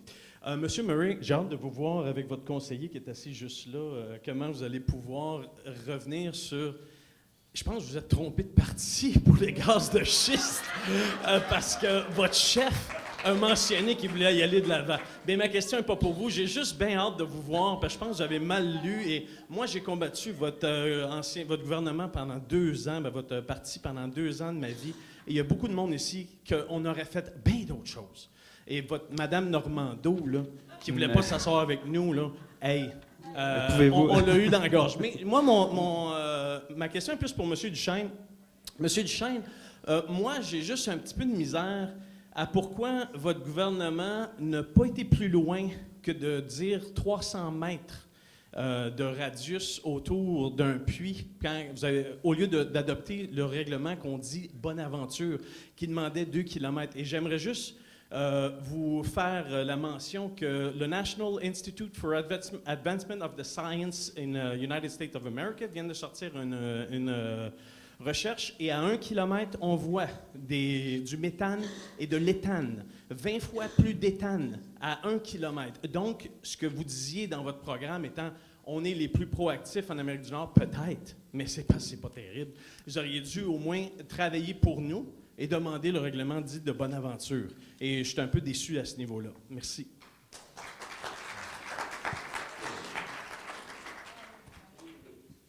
Bien, écoutez, je ne suis pas le spécialiste de ces questions-là. Yves-François Blanchette, qui est ministre du Développement durable, aurait sûrement une réponse beaucoup plus précise là-dessus. Une chose est certaine, il faut y aller dans toutes ces questions d'exploration, d'utilisation des ressources naturelles en tout respect avec le développement durable. Et vous savez, moi, j'ai beaucoup... Parlons de gaz de schiste, là. Il y a 2 puits sur notre territoire. Et c'est jamais évident d'avoir la position qui est la plus claire possible et qui nous engage dans une bonne direction. Puis c'est pour ça aussi, moi, quand je me suis engagé en politique, je me suis dit, on va faire attention pour pas annoncer des choses qu'on n'est pas capable d'appliquer après. Parce que c'est là que vous perdez la confiance des gens et que le cynisme grimpe de façon élevée. Et je me suis aperçu, j'ai dit, on va demander la fermeture des puits tout de suite. Je vais vous J'ai parlé à des demander gens. de faire court. Alors, je conclus. J'ai parlé à des gens qui s'intéressent à ça. Ils m'ont dit, fais pas ça. Parce que du moment qu'on demande la fermeture des puits, les compagnies ne sont plus responsables des retombées. Alors, j'ai parlé à Martine Ouellette. Et ce qu'il faudra faire, c'est une fermeture technique, mais qui ne sera pas une fermeture, légale, parce qu'il faudra garder les entreprises responsables du puits en question. Et le maudit problème du gaz de schiste, savez-vous quoi? Ils ouvrent des puits et ils ne savent pas comment les fermer. Ça, c'est le bout du bout. Merci. Bonsoir. Bonsoir. Alors, moi, je suis Fela Mercier de la CDC Vallée-du-Richelieu, résidente de Belleuil. Ma question s'adresse à M. Murray. Donc, M. Murray, vous n'êtes pas sans savoir que le CARNET, qui est le comité de réflexion sur les besoins en transport de la Vallée-du-Richelieu, s'apprête à recevoir une étude sur les besoins non comblés en transport, un projet que vous avez appuyé. Oui. Donc, en tant que député libéral, comment est-ce que vous pourriez appuyer, en fait, les démarches du comité CARNET? Bien, il y a 2 grands volets là-dedans, à l'intérieur de ça, dans le sens qu'on a été les municipalités qui ont voulu avoir une étude complète de toutes les municipalités du comté. Et on a investi, les municipalités rurales, 27 000 $ dans cette étude-là. Il y avait eu plusieurs études qui avaient été faites d'un côté et de l'autre. On a, justement, avec la CITVR, la Commission intermunicipale de transport de Vallée-du-Richelieu, on a rassemblé toutes ces études-là et on devrait avoir ces résultats-là. Il y a une chose, ça c'est le premier volet. Alors, aussitôt que l'étude va être connue, on va vouloir, et il y a tellement des gestes simples à faire chez nous à Saint-Marc-sur-Richelieu. L'autobus arrête à Saint-Amable et il arrête à Belleuil. Et ça prendrait peut-être quelques minutes pour se rendre au centre-ville. La même chose de l'autre côté, Sorel-Varennes à Saint-Amable, quelques minutes pour se rendre au centre-ville. Alors, je pense qu'en quelque part, il y a on doit faire que cette étude-là puisse aider les gens pour venir chercher des gens dans les municipalités rurales. Mais aussi, l'autre volet, c'est tout le côté de rajouter avec l'AMT plus de départ, avoir aussi de la flexibilité sur les retours, mais aussi les gens des PME m'ont demandé d'avoir, pas du retour, mais avoir des gens qui partent de Montréal et qu'on amène des gens, des travailleurs dans notre comté.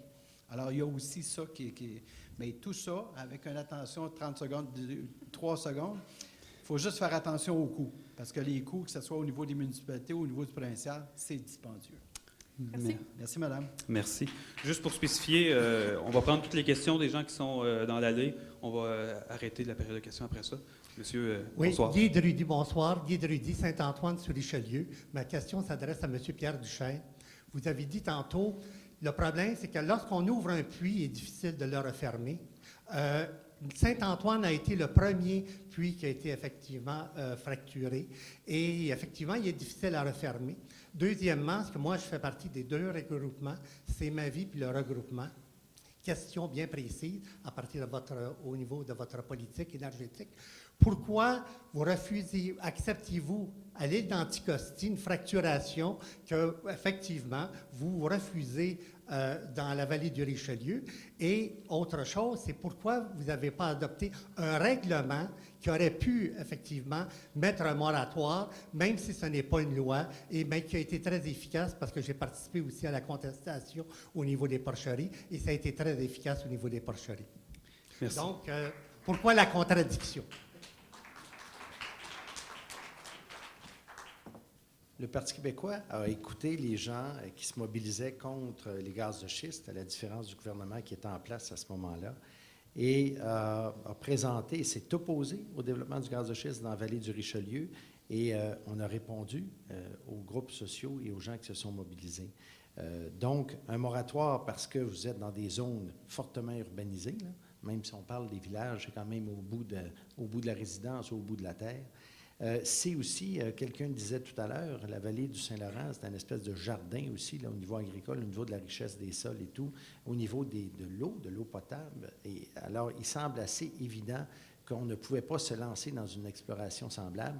Et vous vous rappelez un peu comment ces gens, les différentes compagnies se sont comportées, ne consultant pas les citoyens, n'informant même souvent pas les municipalités. Pour ce qui est de l'île d'Anticosti, c'est une autre situation.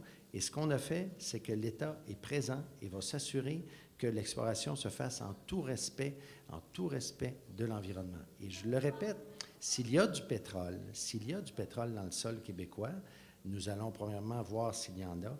Et s'il y en a, il faudra que ça profite aux Québécois et pas aux entreprises, pas aux pétromonarchies, hein, qui ne sont pas très respectueuses de la démocratie. Nous dépensons 14 milliards de notre argent ici pour acheter du pétrole à l'étranger. Si on peut inverser les choses, ce serait bien. Merci. M. Duchesne.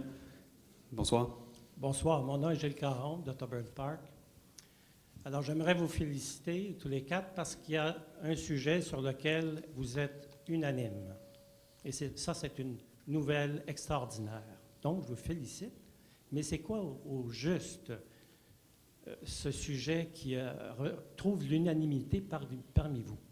C'est qu'au mois de mai, il y a eu une résolution qui a été passée, une motion qui a été présentée à l'Assemblée nationale, et tous les partis étaient unanimes. Il n'y a pas un seul député qui s'est opposé à cette motion. Cette motion allait dans le sens... Excusez-moi, monsieur, je vais juste peut-être poser une question. Oui. Ça concerne le fait, ou en fait, ce n'est pas encore un fait, de ne pas pénaliser les gens qui optent pour conserver leur compteur électromécanique, les fameux compteurs dont on parle beaucoup. C'était unanime. On ne veut pas pénaliser les gens qui optent pour une autre solution que les compteurs intelligents. Unanime. Maintenant, un an plus tard... Je vais vous inviter à juste poser la question à un candidat, là, s'il vous plaît. Monsieur Murray puis Monsieur Deschênes. Monsieur Deschênes. Duchesne, excusez-moi. J'aimerais savoir comment il se fait qu'une année plus tard, il n'y a rien qui a été fait dans ce dossier-là, puis aujourd'hui, il y a une lettre qui circule d'Hydro-Québec à l'effet que les gens qui n'optent pas pour le compteur intelligent vont devoir payer une pénalité. Comment ça se fait que ça n'a pas bougé, ce dossier-là? Merci. M. Murray? Nous autres, de notre part, il était très clair tantôt, et je l'ai mentionné, ça fait partie des lignes du parti. On veut abolir cette pas taxation, là, mais le 137$ plus le 200$ annuellement. On veut pas l'abolir. On veut laisser le choix à chacun des citoyens s'ils veulent ou ne veulent pas et ne pas les pénaliser en les facturant. Alors, si vous préférez, on est pour que l'installation des compteurs se fasse, mais par respect aux citoyens, on laisse le choix aux citoyens sans le pénaliser. Merci. Ouais, une minute, M. Duchesne. Rapidement, il faut voir effectivement à ce que Hydro-Québec puisse peut-être, dans sa façon d'aborder les gens, à modifier ou à tenir compte de vos critiques. Merci. Bonsoir. Bonsoir. Lisette La Liberté, Otterburn Park. Ma question est pour M. Murray. Alors, le Parti québécois propose, ils vont mettre 1000 places en garderie. Alors, j'aimerais savoir, M. Murray, c'est quoi la position de votre parti? C'est quoi votre plan d'action? Combien de places allez-vous libérer en garderie?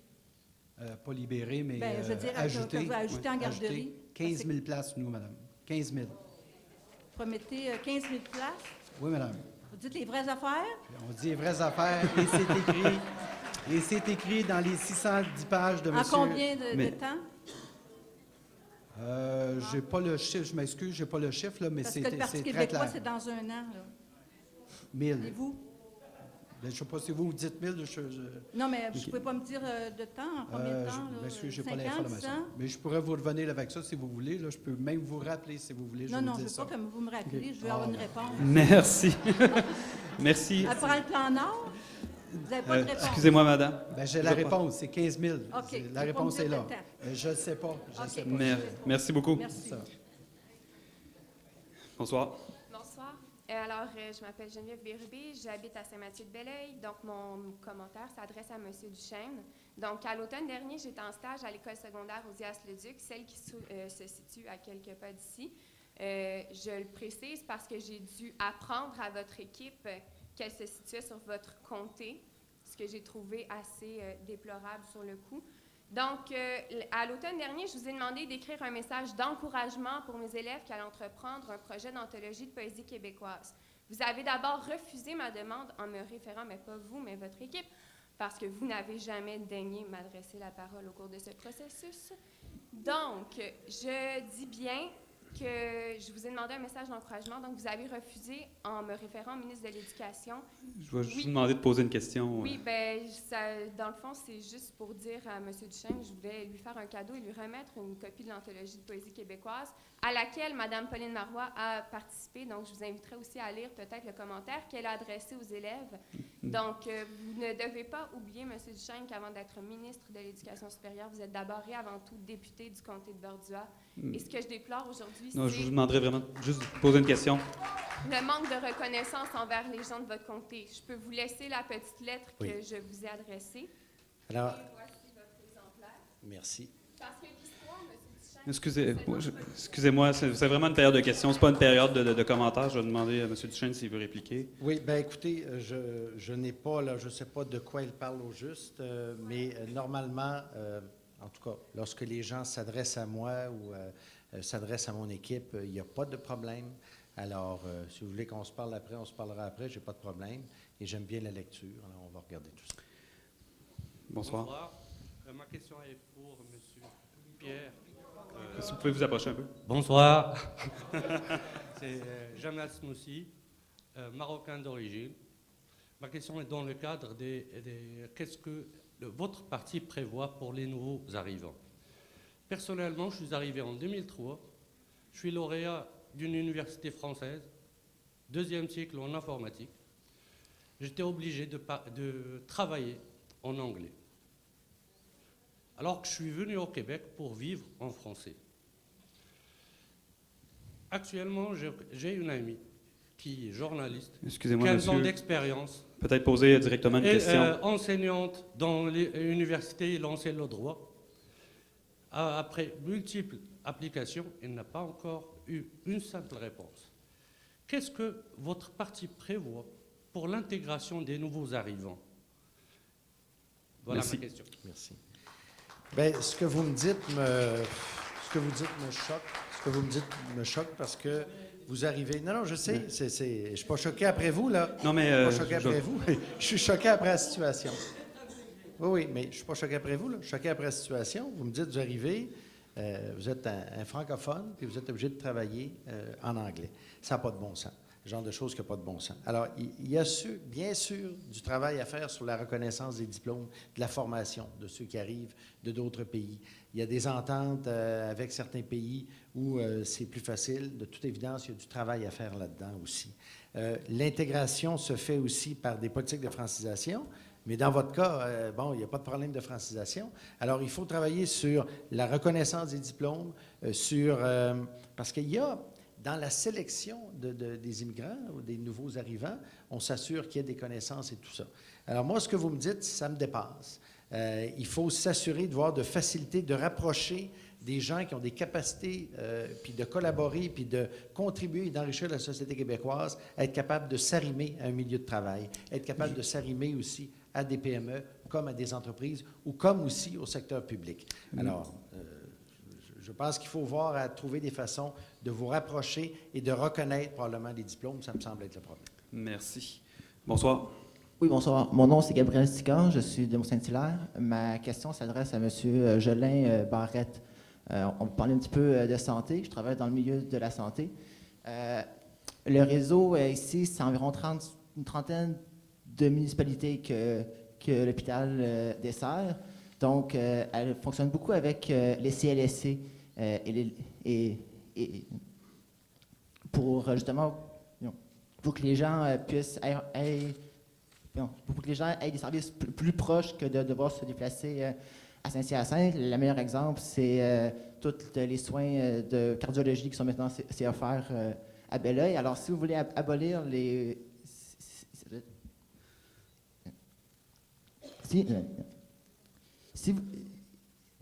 Si vous abolissez l'agence de santé, qu'est-ce qui advient des ramifications que l'hôpital possède avec les CLSC et les CHSLD, considérant qu'un patient, a juste à se présenter dans un CLSC, puis son test de laboratoire est automatiquement acheminé à l'hôpital sans que celui-ci ait à se déplacer. Et aussi, il y a quand même une histoire intéressante qui nous est arrivée, et c'est vrai, un personne âgée qui se présente à l'urgence, et en 2 heures, on lui a trouvé une chambre en CHSLD à l'Hôtel-Dieu, sans même passer par les gestionnaires. Ça s'est fait de concert par les équipes de soins. Donc, je voudrais savoir qu'est-ce qui advient de cette complicité-là. Merci. Bonjour, M. Sicard. Ça me fait plaisir de vous voir parce qu'on a étudié ensemble à l'école secondaire Rouzières-le-Duc. On était de la même année. Donc, pour répondre à votre question, pour prendre la balle au bon, l'exemple que vous venez de donner, c'est le meilleur exemple. Vous avez dit, il y a quelqu'un qui est arrivé à l'hôpital et puis on a réussi à trouver une place à l'Hôtel-Dieu ou en CHSLD en moins de 2 heures sans passer par les gestionnaires.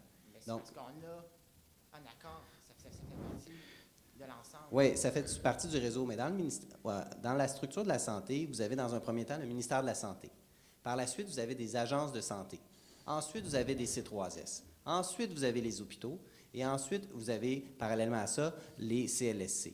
Donc, nous, on est d'avis qu'il y a une structure supplémentaire de trop. Donc, entre le ministère et les C3S, on vise à diminuer la structure administrative, en fait, à l'enlever et à vraiment donner plus d'autonomie aux hôpitaux. On vise à ce que les hôpitaux maintiennent leurs services à la population et à ce qu'ils puissent coordonner les soins quand même. Mais nous, ce qu'on dit, c'est que le personnel administratif, il y en a trop dans les bureaux à l'agence de santé. Nous, on veut donner davantage d'infirmiers, davantage de soins à la population, davantage de soins à domicile. Ce qu'on vise à la coalition, c'est véritablement, non pas de diminuer les services, mais d'augmenter le personnel plancher, parce qu'il y a beaucoup de listes d'attente au Québec. Pourquoi? Parce que les gens... Je vais devoir vous je fais juste laisser une terminer mon seconde. intervention. L'idée, là, de la coalition, c'est vraiment de donner davantage de services à la population. C'est ce qu'il faut retenir de notre message. Et il ne faut pas diminuer les soins à la population, il faut les augmenter. Oui, mais c'est que moi, comme intervenant, j'ai besoin de services, de gens qui m'appuient en arrière. D'accord. Dans le réseau de la santé... Si ça ne vous dérange pas, je vais passer à la prochaine question, monsieur. Juste une question. Merci.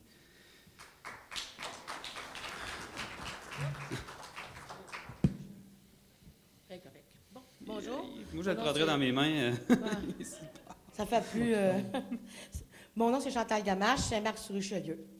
Monsieur Duchesne, je ne suis même pas forée et il y a des drames humains dans mon rang. Puis on n'est même pas forés, parce que j'imagine ceux qui sont forés présentement. Je vais revenir assez vite. Le règlement sur l'eau que vous avez avec M. Blanchette, en tout cas, il disait qu'il serait meilleur que celui de l'Ontario, mais il était en dessous de celui de l'Ontario. Est-ce que vous nous garantissez l'ouverture du gouvernement au regroupement citoyen, qu'on prenne place pour une fois à EES, au BAP, qu'on soit représenté avoir quelqu'un sur nos tables de concertation, sur vos tables de concertation, parce qu'on est toujours évincés. Parce que je pense que ça serait, avec tout ce qu'on vous a produit, moi, je suis une des premières qui vous a produit des informations. Je pense que la place du citoyen est là, puis il faut que vous la donnez. Merci. Tout à fait. Et vous savez, moi, quand je suis entré en politique, je pense qu'une des premières rencontres que j'ai eues avec un des premiers groupes de citoyens, c'était les gens qui étaient contre le gaz de schiste. Je l'ai fait ici au Prince Café avec, il y avait quoi, une trentaine de personnes. Et j'ai maintenu ces rapports-là par la suite. Ce n'est pas une fois élu qu'on a coupé les rapports et tout. Et le moratoire, on a poussé fort pour qu'il puisse être adopté. Du moment qu'on est majoritaire, il sera ramené. Et là, ce qui se passe, il sera adopté, bien sûr. Ce qu'il y aura ensuite, c'est un BAP. Un BAP là-dessus, parce qu'il y a eu une évaluation, une étude d'évaluation environnementale là, dont vous parliez tout à l'heure. Oui, mais l'EES, il a été fait sous, vous vous en souvenez, je pense que j'en avais même parlé, sous un mandat qui remettait en question un petit peu la façon dont le travail avait été fait. Vous avez vu qu'il y a eu des changements au BAP. Le président du BAP n'est plus là. La composition du BAP, aussi au niveau des autres membres, a été modifiée. Alors, le BAP va devoir faire une évaluation, prendre le temps. Et vous avez aussi constaté que l'industrie a bien compris. Hein, il n'y a pas eu d'autres, même s'il n'y a pas de moratoire et tout, elle a bien compris qu'il y a un gouvernement en place qui est soucieux de ce que les citoyens souhaitent. Alors oui, on va s'assurer que les citoyens sont toujours très présents dans ce type de débat-là. Oui, merci. Une seconde. Mathilde Molette, elle était en Pennsylvanie. Elle voudrait, je me rappelle, on avait jasé, un moratoire complet au Québec sur la fracturation. Moi, je pense que si c'est pas bon pour Bibi, c'est pas bon pour Dada. Parce que si c'est pas bon pour moi, c'est pas bon pour l'autre. Parce que protégeons notre territoire, nos citoyens du Québec. Merci, madame. Bien voilà, ça met fin à la période de questions et aussi à notre soirée. Oui, vous pouvez les applaudir.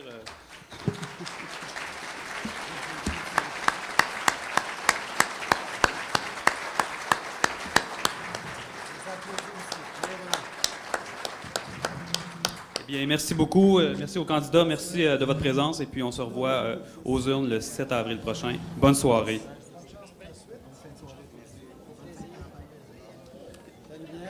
Bonne chance pour la suite. Bonne campagne, M. Duchesne. Bonne chance pour la suite. Ah non, absolument.